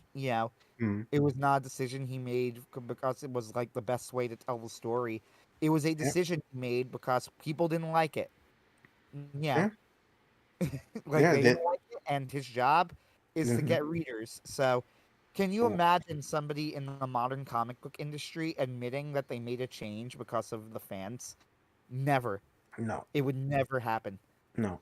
Wouldn't in any happen. modern industry. They would never admit fans didn't like this. Instead, they would defend it on grounds like artistic integrity or Hmm. like this is my vision, or be patient and watch where the story is going. Yeah. That. Whereas it's such a contrast with a guy like Araki who is going like, yeah, the fans didn't like him, so I changed him. Yeah. That's not how it works anymore, unfortunately. But in Japan, it still does in a lot of ways. Like when you read a new Shonen Jump series, you can tell usually if you read enough manga, you can tell like the person writing it is like, are they just putting this together because this is the tropes that they need to have, or is it an actual story? And usually, when it's an actual story, it tends to work a lot better. It's kind of the opposite of like what Araki was talking about, how he changed it because the fans wanted it, but he also knew that the story needed the change because it wasn't resonating with the audience. It's not that just the story, wasn't doing well commercially, but that the people who were reading it were just like, I don't know about this. What else you got?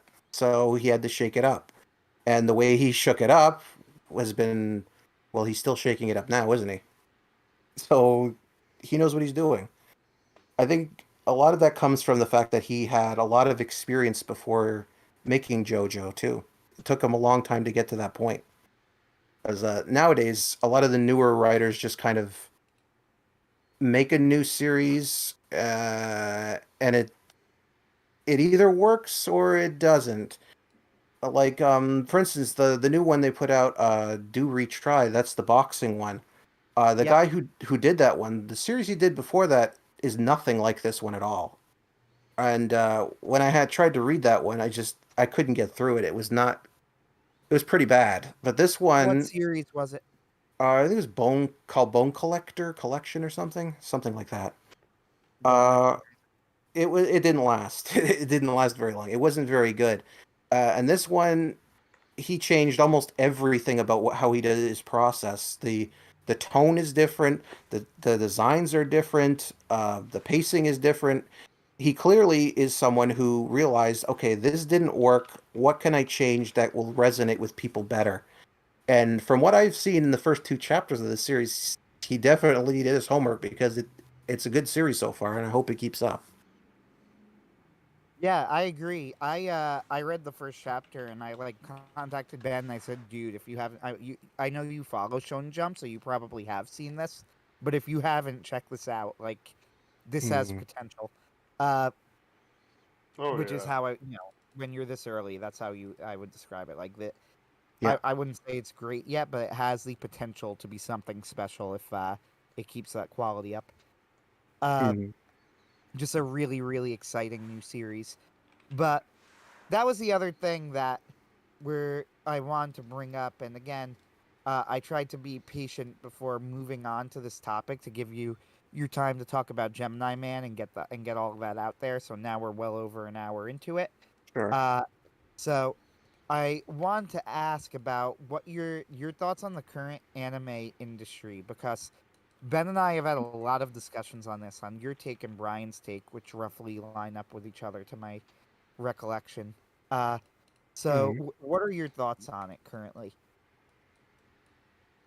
Like just generally, I don't think it's really that different. Like if we're just talking, like in broad strokes, I mean, it's not really that different in that, there's still like yearly shonens, there's still yearly moe series, seasonal stuff. Not all that different, really. One of the things I do like a lot that has happened recently is the ONA stuff that they've been starting to put out. The original net animation, I think it's called, Yep. ends up on streaming services or whatnot. That's how you got stuff like Cyberpunk Edge Runners and Spriggan. I really like Spriggan. I think that's an overlooked series more people should check out. They readapted Bastard, which is it's pretty funny. And overall, I think like there's more interesting stuff coming out of that space, especially like I think Pluto from Urasawa is coming out from there Ooh, soon as well. I love So like Pluto. yeah, it was a great manga. So like more or less like I think I'm probably more optimistic about the industry than Brian is. I can't really speak for him, but like I still watch stuff. I still enjoy a lot of stuff. Um So like, so like based on what we said earlier about Bone Collection, I am mhm. shocked that Shonen Jump published it. Yeah. It's that bad. Like it is disgusting from the first panel. It is Yeah. horrible, juvenile, like Mhm. there's got to be nepotism.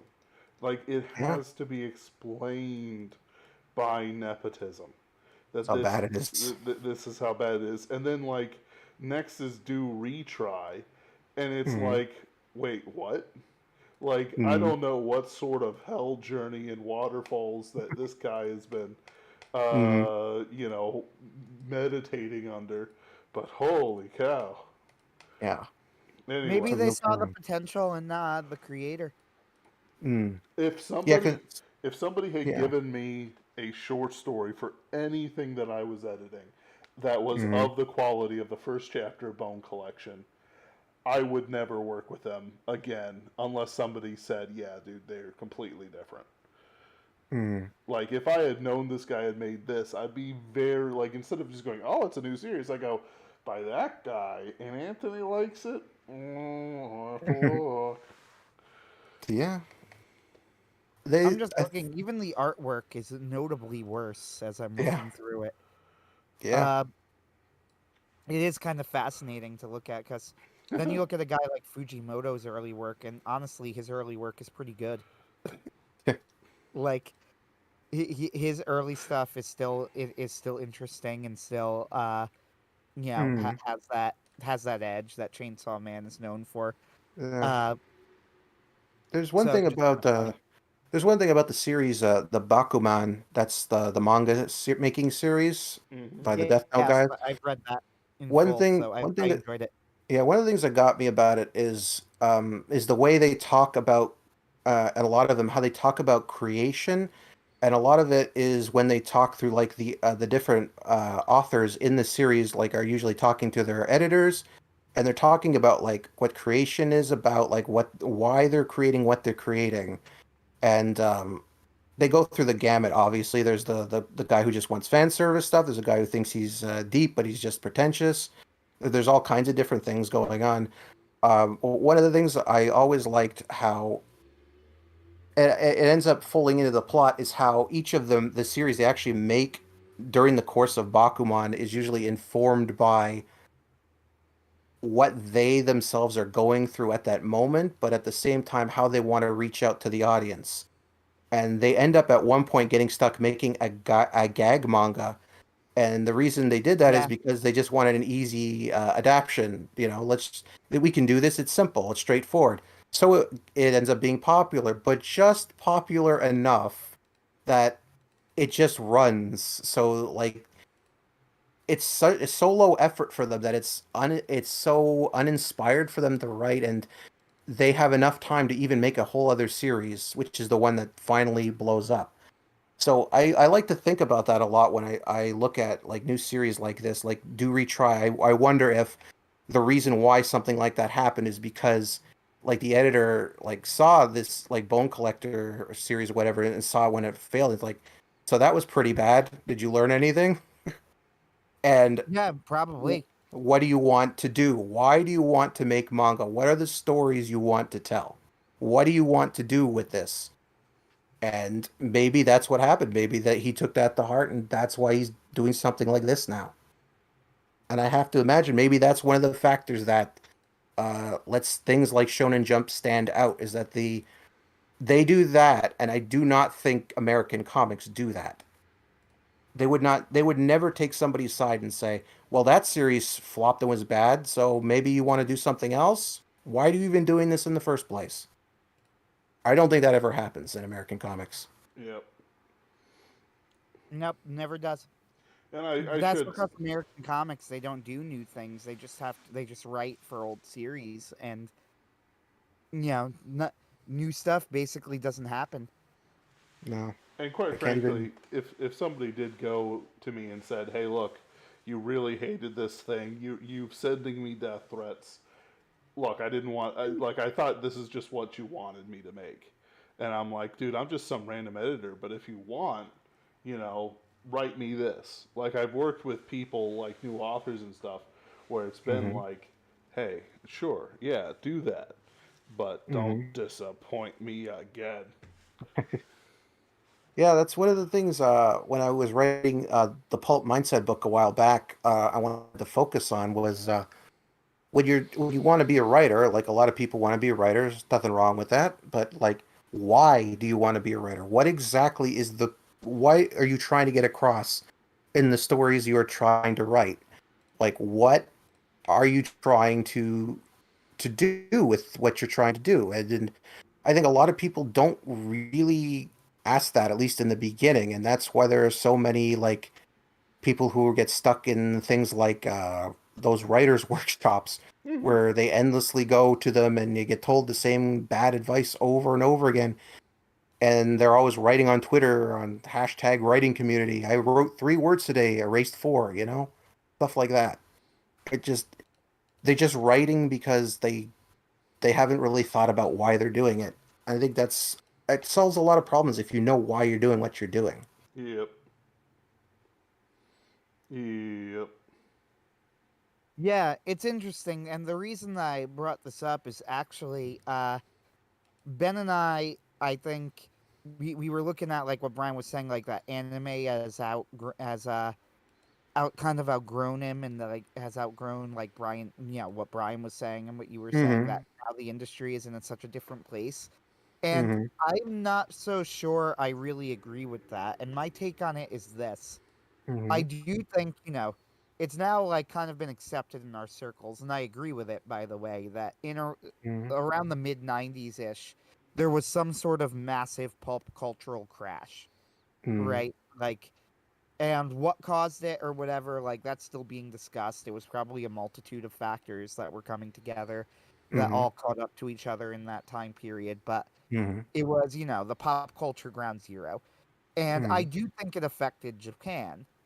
Mm-hmm. Uh, However, I do think there is a difference in that, unlike the United States, I'm of the opinion that Japan recovered. Because I think that the anime industry right now is producing pretty good work. Mm-hmm. Like, Chainsaw Man is excellent. My Hero Academia, the anime, as Mm-hmm. far as I understand, I haven't watched that much of season 6, but I Mm-hmm. heard that it was a huge return to form after a very disappointing season 5. Uh, Oh, it was good. It was good. yeah, like I know I wasn't that interested in watching it, to be honest, because I was like so Mm-hmm. meh on season 5, but I Mm-hmm. heard that it was much better, and I might take a look at it. And then you Mm-hmm. get in, they have like indie stuff coming out, even like you mentioned, Cyberpunk Edge Runners, which was an O&A. Odd Mm-hmm. Tax Yeah. uh came out, which was its own weird little thing, but was really cool. You still have Studio Trigger doing like brand new Animal, which was its own, which was Mm-hmm. not perfect, but was interesting. Uh, Mm-hmm. you had Wit Studios coming out with the year. I'm trying to remember the name of it, but it was a heist anime. Oh yeah. I Can't forgot what remember that was. what I was that. I forgot what that was. it I remember. was I remember you talking about though. there was a great meme where I think at the end of it that or during one difficult heist, like everyone's pointing their guns up in the fake guns up in the air and shooting. And the gag Mm-hmm. was is that the typical American birthday party and everyone's rooting and tooting and shooting their guns. That's nice. Great Pretender, that was it. Yeah. Oh yeah. Like the first few episodes of Great Pretender, I loved the early parts of Great Pretender. I Mm-hmm. think that the last case, it got too clever for its own good a bit and kind of fell apart. Mm-hmm. But like the first three cases, which are all standalone, like Great Pretender was legitimately good enough that I would go back and rewatch it one day. Like I Mm-hmm. loved Great Pretender. Mm-hmm. That was an O&A, Yeah. right? And it was an O&A by Wit Studios. So I think that Mm-hmm. at the moment, I think anime has kind of made a recovery. There was a time, certainly, where I do think the Mm-hmm. crash hit the anime industry in a big way. I Mm-hmm. like pretty much the only really great anime that was coming out for a while was like Full Metal Alchemist Brotherhood, which had been sort of preserved by Studio Bones, which is made up of Mm-hmm. old studio guys, Yep. who From Madhouse. yeah, exactly. Old hands from Madhouse who were Yeah. working together. Now, as Ben knows, and what I've made very clear, Full Metal Alchemist Brotherhood is like maybe my favorite show ever. Mm-hmm. Uh, like I adore FMA Brotherhood. It's just a masterpiece. Yeah. Uh, but it is definitely true that that was in an era where there was like isekai was becoming really big, Yep. and really really bad paint by numbers isekai. Now Mm-hmm. we're in a time period where that sort of stuff is still coming out, like that Mm-hmm. terrible by numbers garbage. It's still coming out, but I do think that the industry is doing enough things that I would say, Mm-hmm. like enough good stuff, that I would say that it has recovered in a big way. Mm-hmm. Well, I don't think like this is the worst era that we've ever had for anime. I've already taken a lot of crap on Twitter and other places before for saying that I thought the 2000s were a lot worse. Yeah. Yeah, I really did that's the like that time era. period I'm talking about. Like that was the original shift from hand paint into digital, and anime for at least half the decade looked awful, first of all. And for the rest of it, it's mostly like light novel adaptions and game adaptions that were slow as molasses and very melodramatic and not a whole lot of really great stuff, really. There was still good anime and during the time period, but they were nowhere near as common as they once were. And it also didn't help that because of the rise of digital and file sharing whatnot, OVAs were pretty much dead by that point. So you didn't get a lot more of the more wild ideas. But nowadays you have at least ONA stuff, which kind of picks up the slack on that front. So you get more interesting stuff on the side now. Um, the 2000s, though, like you were talking about My Hero Academia, for instance, like the last season, the animation or whatever wasn't all that great. Try watching the Naruto anime sometime. Yeah, It's wow. Even the episodes people think are great, like in the old days, they're not great. They're really not. I tried to watch like an old fight scene like not even a month ago, and I couldn't get through it because it's just like, whoa, I don't remember being this bad. And that's the series people remember from that era, and I just can't watch that stuff. Even like One yeah. Piece, the anime had that problem.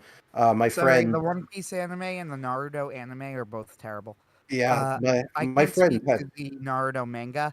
I can yeah, speak to the One Piece manga, which is brilliant. Uh, yeah. Yeah, I so have a friend who back in the day used to make jokes about the One Piece anime because there was the scene when I think it was when they were getting Usopp near the beginning. There's the part where they're trying to get up the hill, and that took like he goes making jokes like that. It took 20 episodes to get up that hill. I can't watch this series anymore, and that's another thing too that has changed is that you don't have those endless running series yep. anymore, and they're able to put more work into the shorter like series runs. Like My Hero Academia is 25 episodes for a year instead of 52, and it shows because even like at its worst, it still looks much better than a series from back then looks. I can tell you that for sure. Um, Yep. and it feels like The there's a lot shift. of positive changes like that. Yeah, the shift to seasonal Hmm. was definitely in my opinion at least, I think just an all around very good thing. Uh, I would go so far as to say that I don't really see any negative side to it. Hmm. Personally, I'm sure there are people who are gonna pick something, pick Hmm. on some reason or another that there is a negative aspect to it, but I don't see Hmm. it. As far as I could tell, all it does is mean that you need less filler. You have more Hmm. time to work on the anime. Uh, It so ages the better too. quality is higher. Like it's just win win win all around. Hmm. Yeah, like it just ages better. So like if you like in the future want to sit down and watch it, it's not a chore to watch. Like you can't do that with a lot of those older yearly ones because they just go on and on and on. And a lot of the time you just like get through an arc you like and then you have to sit through a filler arc or you have to Hmm. skip through a bunch of episodes. You don't have to do that anymore. It's they just adapt it well now. And they Yeah, also the flip side yeah. of this is it kind of occurred to me that like I was watching Yu Yu Hakusho, Mhm. which I saw years after it aired. Like I wasn't Mhm. watching, I didn't watch it when it came out, but Mhm. I saw it years and years and years later as an adult, and I really enjoyed it. Mhm. I'm of the opinion I've always liked Yu Yu Hakusho more than Hunter x Hunter. Me too. Hunter x Hunter, I have a real a very complicated love hate relationship with. Same here. Uh, I don't know. I'm never sure what to think of it. Like, Mhm. is it how overrated it is or isn't? I'm never sure. Certainly, Mhm. though, like it's good. It's just a matter of how good is it. I'm not sure, but Yu Yu Hakusho is much less complicated. I'm a big Yu Yu Hakusho fan. Uh, Mhm. and when I was watching it, one thing that kind of occurred to me of like why I liked it, I'm like Mhm. My Hero Academia, I really feels like it riffed a lot off of Yu Yu Hakusho's like fight philosophy, if that makes sense. Oh, definitely. I noticed You that know, when I first started reading it. But on the flip side, it's like, so I like Yu Yu Hakusho because of how similar it is to a modern created anime. Mm-hmm. And now I thought about it more, and I'm like, that's kind of true, though, isn't it? Like, it doesn't Mm-hmm. feel like there's a whole lot of filler. It doesn't feel like, it feels Mm-hmm. like quality is generally, not always, but generally better. It Mm-hmm. feels paced better. It feels like it's paced like a seasonal anime, not an Yeah. endless anime like DBZ or, Naruto Yeah. or Bleach or whatever. And that's why Yu Yu Hakusho is held up so well. Mm-hmm. A lot of the people who made it too went on to go into a lot of great things. Like a lot of the directors who worked on those episodes, like if you look up their names now, you probably recognize them in other things. So like a lot of good people started on Yu Yu Hakusho. Yeah, and I'm also one of those people who was in the minority with Yu Yu Hakusho. I actually really like the final arc of Yu Yu Hakusho. Oh, it's way better than the manga. The Yeah, manga's so final arc is I think terrible. you were the one who told me that. It's You mentioned that on terrible. the blog that Yeah. the ending of the manga was terrible, but I thought that the ending of the anime was great. Like I thoroughly enjoyed Oh the yeah. final arc. The Yu Yu Hakusho anime is my favorite adaptation of an anime, probably next to Trigun, because it fixes pretty much every problem the manga has. I don't know how they managed to do it, and it seems that Togashi's animes tend to do this a lot. I don't know why, but all the worst issues seem to be sanded off in the manga and from the manga into the anime and made better. Because the last arc in Yu Yu Hakusho is a mess in the manga. It doesn't make any sense. It's all over the place. There's stupid revelations that undo everything that happened before. And then it just ends like with a whimper, and that's just it. It just ends. And for such a series to end that way was really disappointing. But in the anime, it's the other way around. They managed to take all the stuff out. You don't see any of the stupid twists that they put in the manga. None of them are there. And the ending, they managed to do exactly what Togashi was trying to do and failed to do in the manga, which was how the make the final tournament not matter in a way that didn't feel like it wasted the audience's time. And Yep.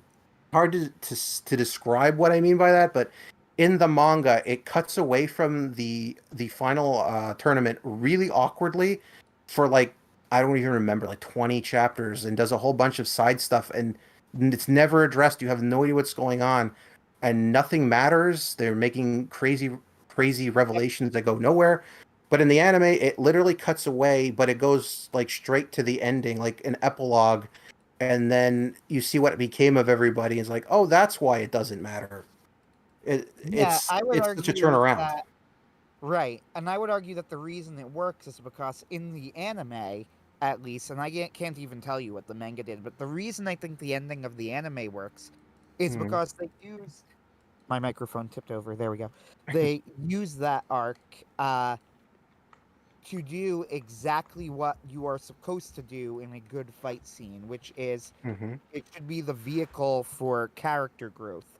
Yes. And they quite effectively, I think, and the argument that you can make is that if anything in the anime, it's a little bit too neat, and I could see Mhm. somebody thinking that, and I think that was the criticism of it.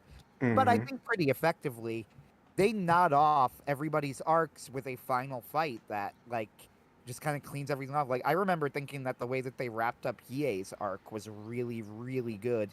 Oh Like I yeah. think that was my favorite fight in the Demon King arc. Mhm. Was the Yeah. fight with Hiei, but they do it with all of them. They each Mhm. get one last fight, and none of them win. They all lose, actually. Now Mhm. that I think about it, Mhm. like they all lose, but their character arcs are all wrapped up, including Mhm. Yusuke's. Yusuke loses the fight, but Yusuke's Mhm. character arc is wrapped up. So the Yeah. fight is effective. It's done its job, right? Nobody, Yeah. it never really mattered if Yusuke became the Demon King or not. If Mhm. anything, it probably would have been a bad direction for the character to go in, right? Yeah. It But would have what been. did matter was that Yusuke wrapped up, the whole story was about like finding the Mhm. motivation to keep living, kind of, Yeah. right? That was the fallout of the chapter Black arc when he realized that what he might have been heading towards. What am I doing all this for? and the Yeah, final and arc is to show where he could have ended up. it's also from the very beginning of the series, right? He's Mm-hmm. almost suicidal at the beginning, not quite, but close. He has a chance to come back, and he almost doesn't take it. Yep. So you finally reach, like, Yusuke has become unimaginably powerful at this Mm-hmm. point in the story. So the question is, like, what am I fighting for? What am I living for? Right? Mm-hmm. And they answer that in the final arc. And it sort of becomes the answer is kind of Keiko. And it's Mm-hmm. also just kind of like I need to find a purpose for fighting, and he finds Mm-hmm. his purpose.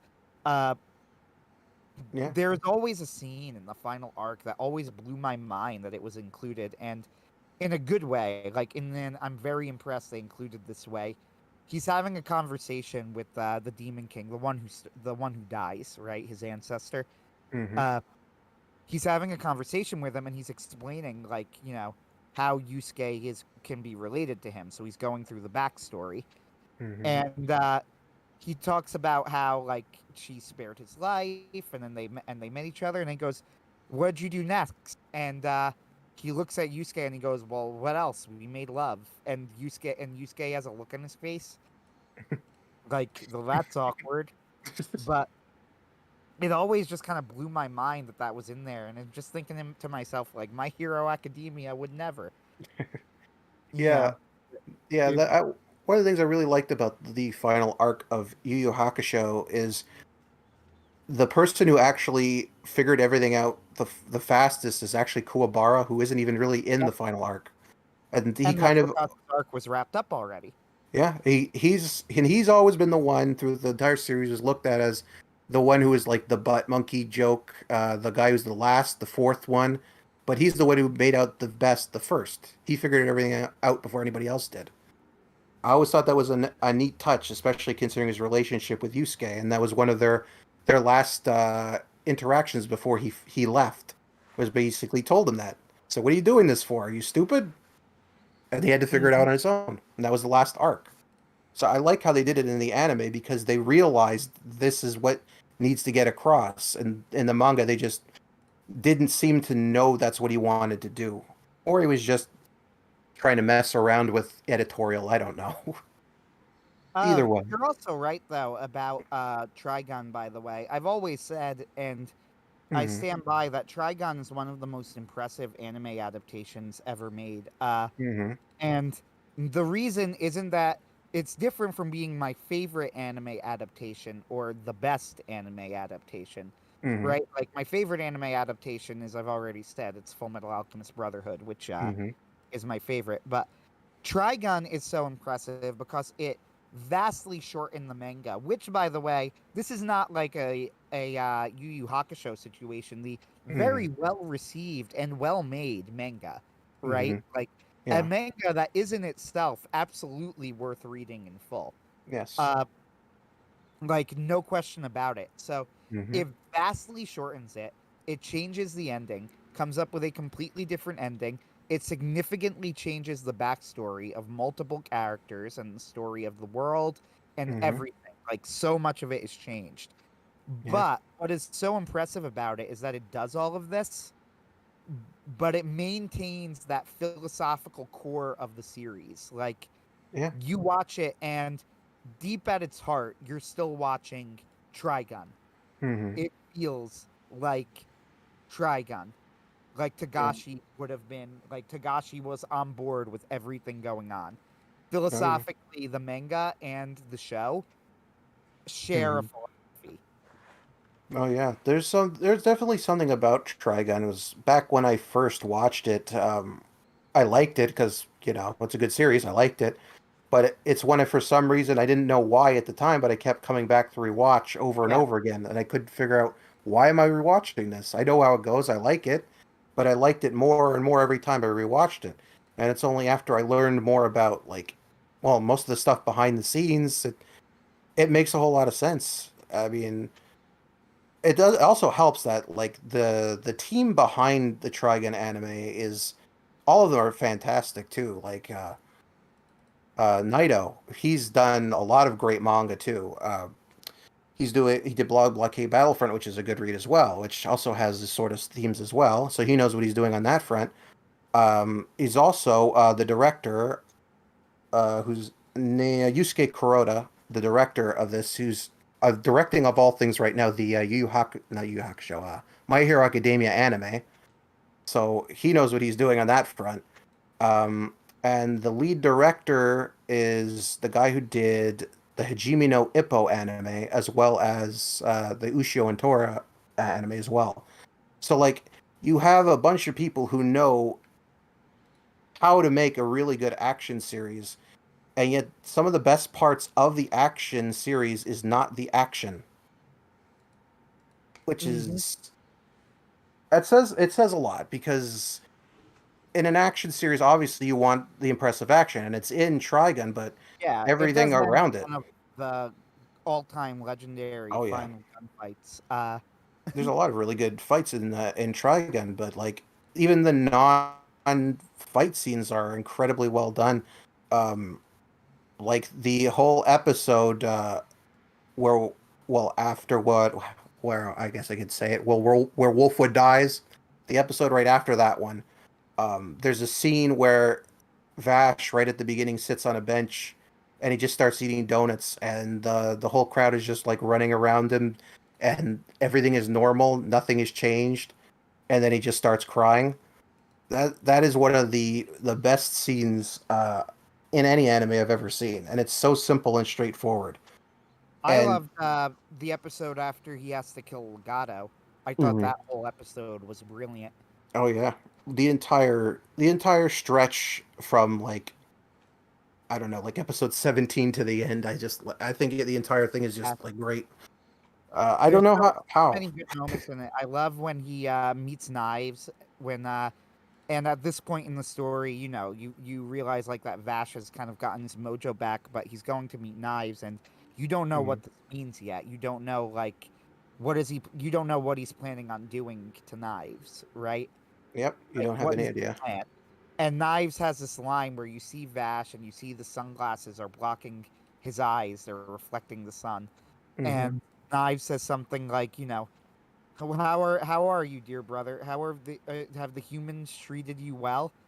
And then he looks up and you see his eyes and they're Hmm. just normal, and Vash is smiling like he's always smiled in the Hmm. series, and he says, Yeah. I did, yeah, best thing that ever happened to me. Yep.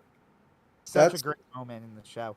yeah. The contrast between Knives and Vash is probably one of my favorites. It's one of the things I'm glad they did in the new anime, but I still like it the best in the old anime because they really emphasize, especially in the final fight, how different they were and how Vash had gone through so much and grew so much and learned so much, and how Knives was still the same kid he was back then, no different at all, even Not wearing grown at all.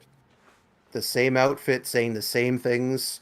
He was completely like empty, which is like one of the reasons why Wolfwood and Legato work so well is because Legato is the ultimate endpoint of Knives' philosophy.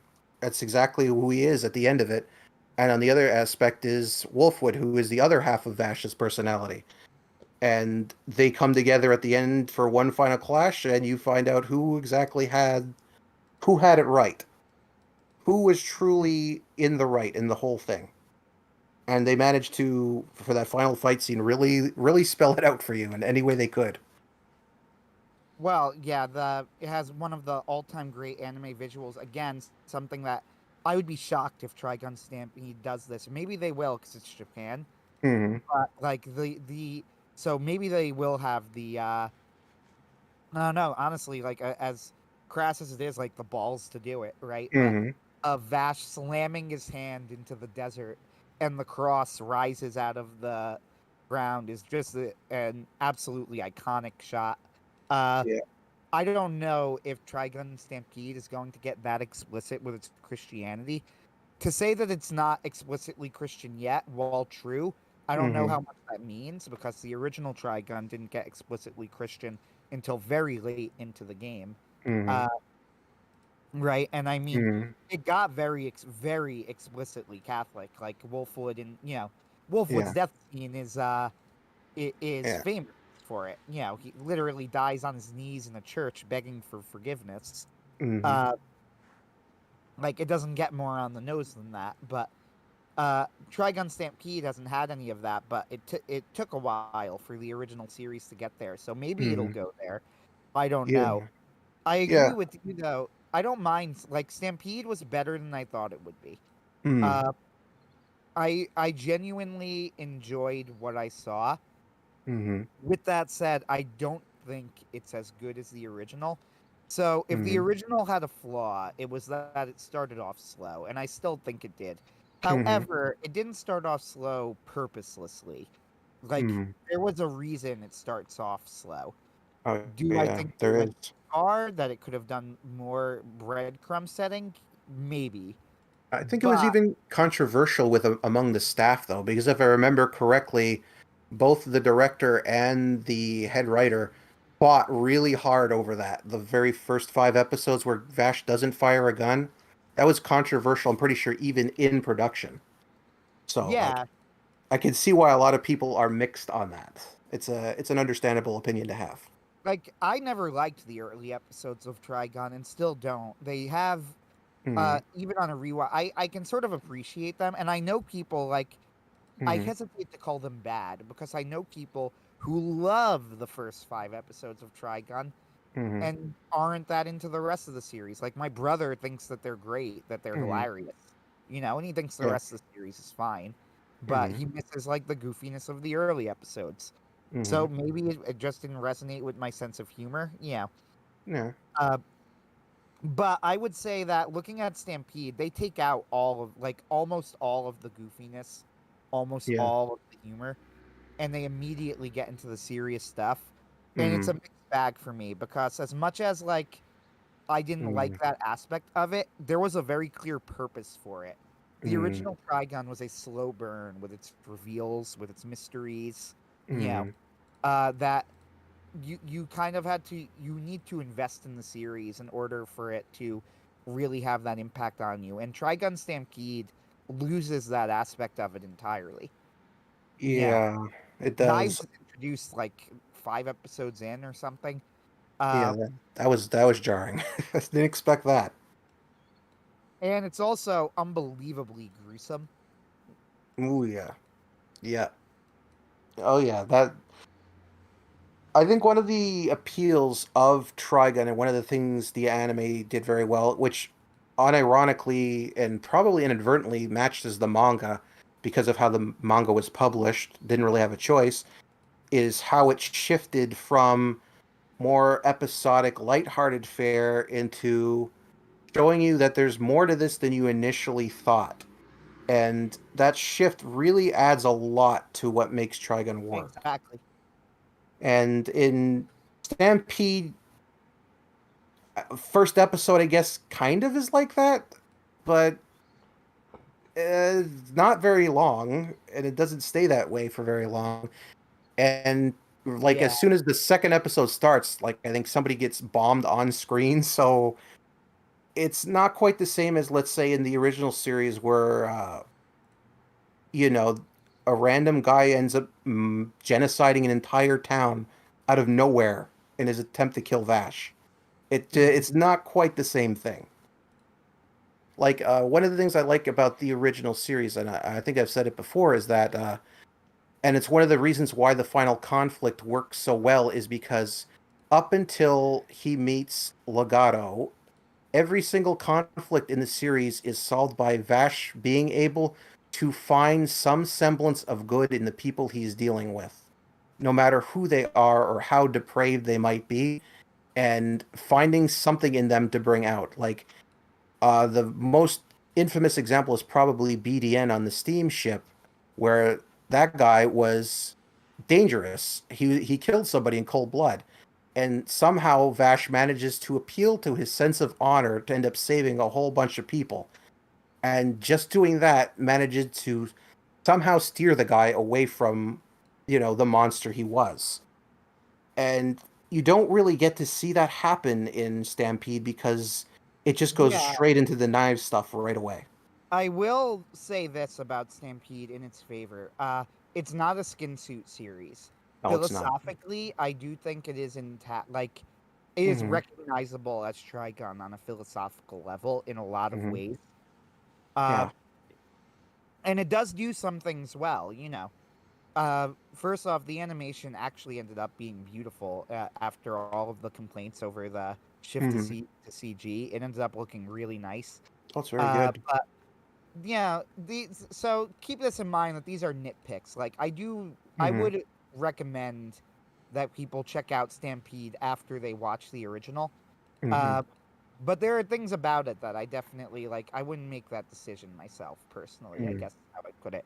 Like one of the things I don't like, as much as I almost hate to say it, I really don't like Johnny Young Bosch's performance in Stampede.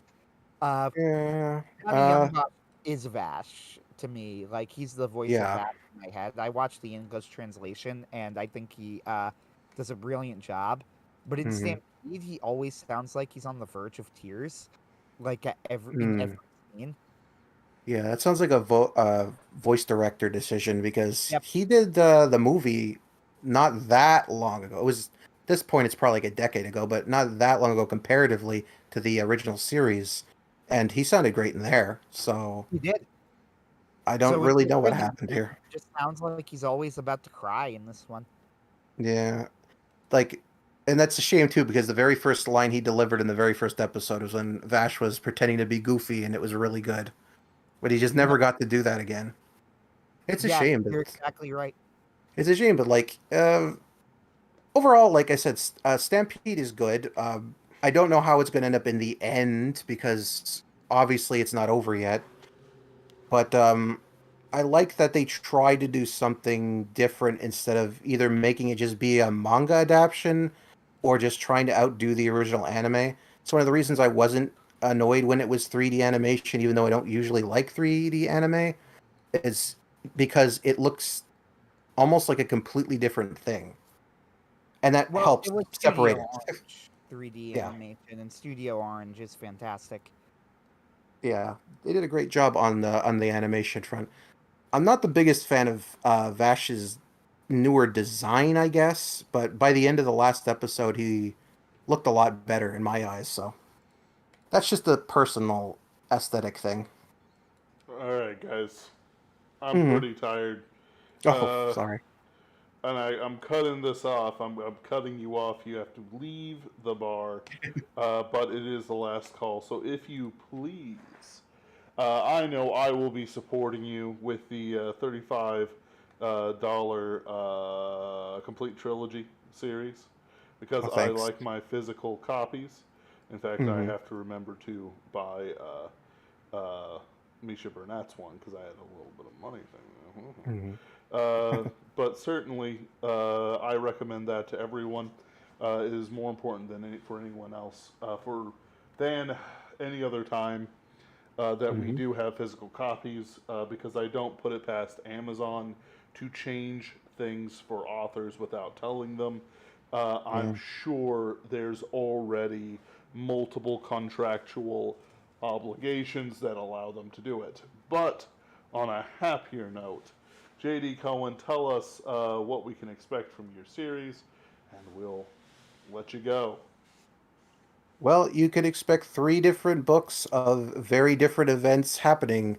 It's a superhero series not starring superheroes as they go through a portal to another planet, travel across America, then end up fighting gangs in a small town in a final confrontation across three books. So look forward to that. It's a lot of fun. That sounds absolutely fascinating. I can't wait Mm. for it. Anthony, do you have anything before we let us all go? Can I mention next week's guest, or do you want to not make it official on air? No, no, mention next week's guest. She's your guest We'll after be all. meeting with yeah, we'll be meeting with Caroline Furlong again, who is a friend of the show. I think Oh, we could say. She has published some new stuff in the meantime, and we will be discussing that and other things that come up. Yep, a Rooney. And of course, thank nice. you all for joining us. Thank you, JD Cohen, for coming in. I am going to put a pizza in the oven and fall asleep. I will, maybe I'll eat the pizza before I fall asleep, but you know I was what? about to say, don't burn your house down. I'm thinking about burning the apartment down. It's not like it's mine. Perfect. I am a flesh automaton, guided by neurotransmitters, and my neurotransmitters are telling me violence. Uh, Boy, do I love being a fallen creation. Uh, have a good one, everyone.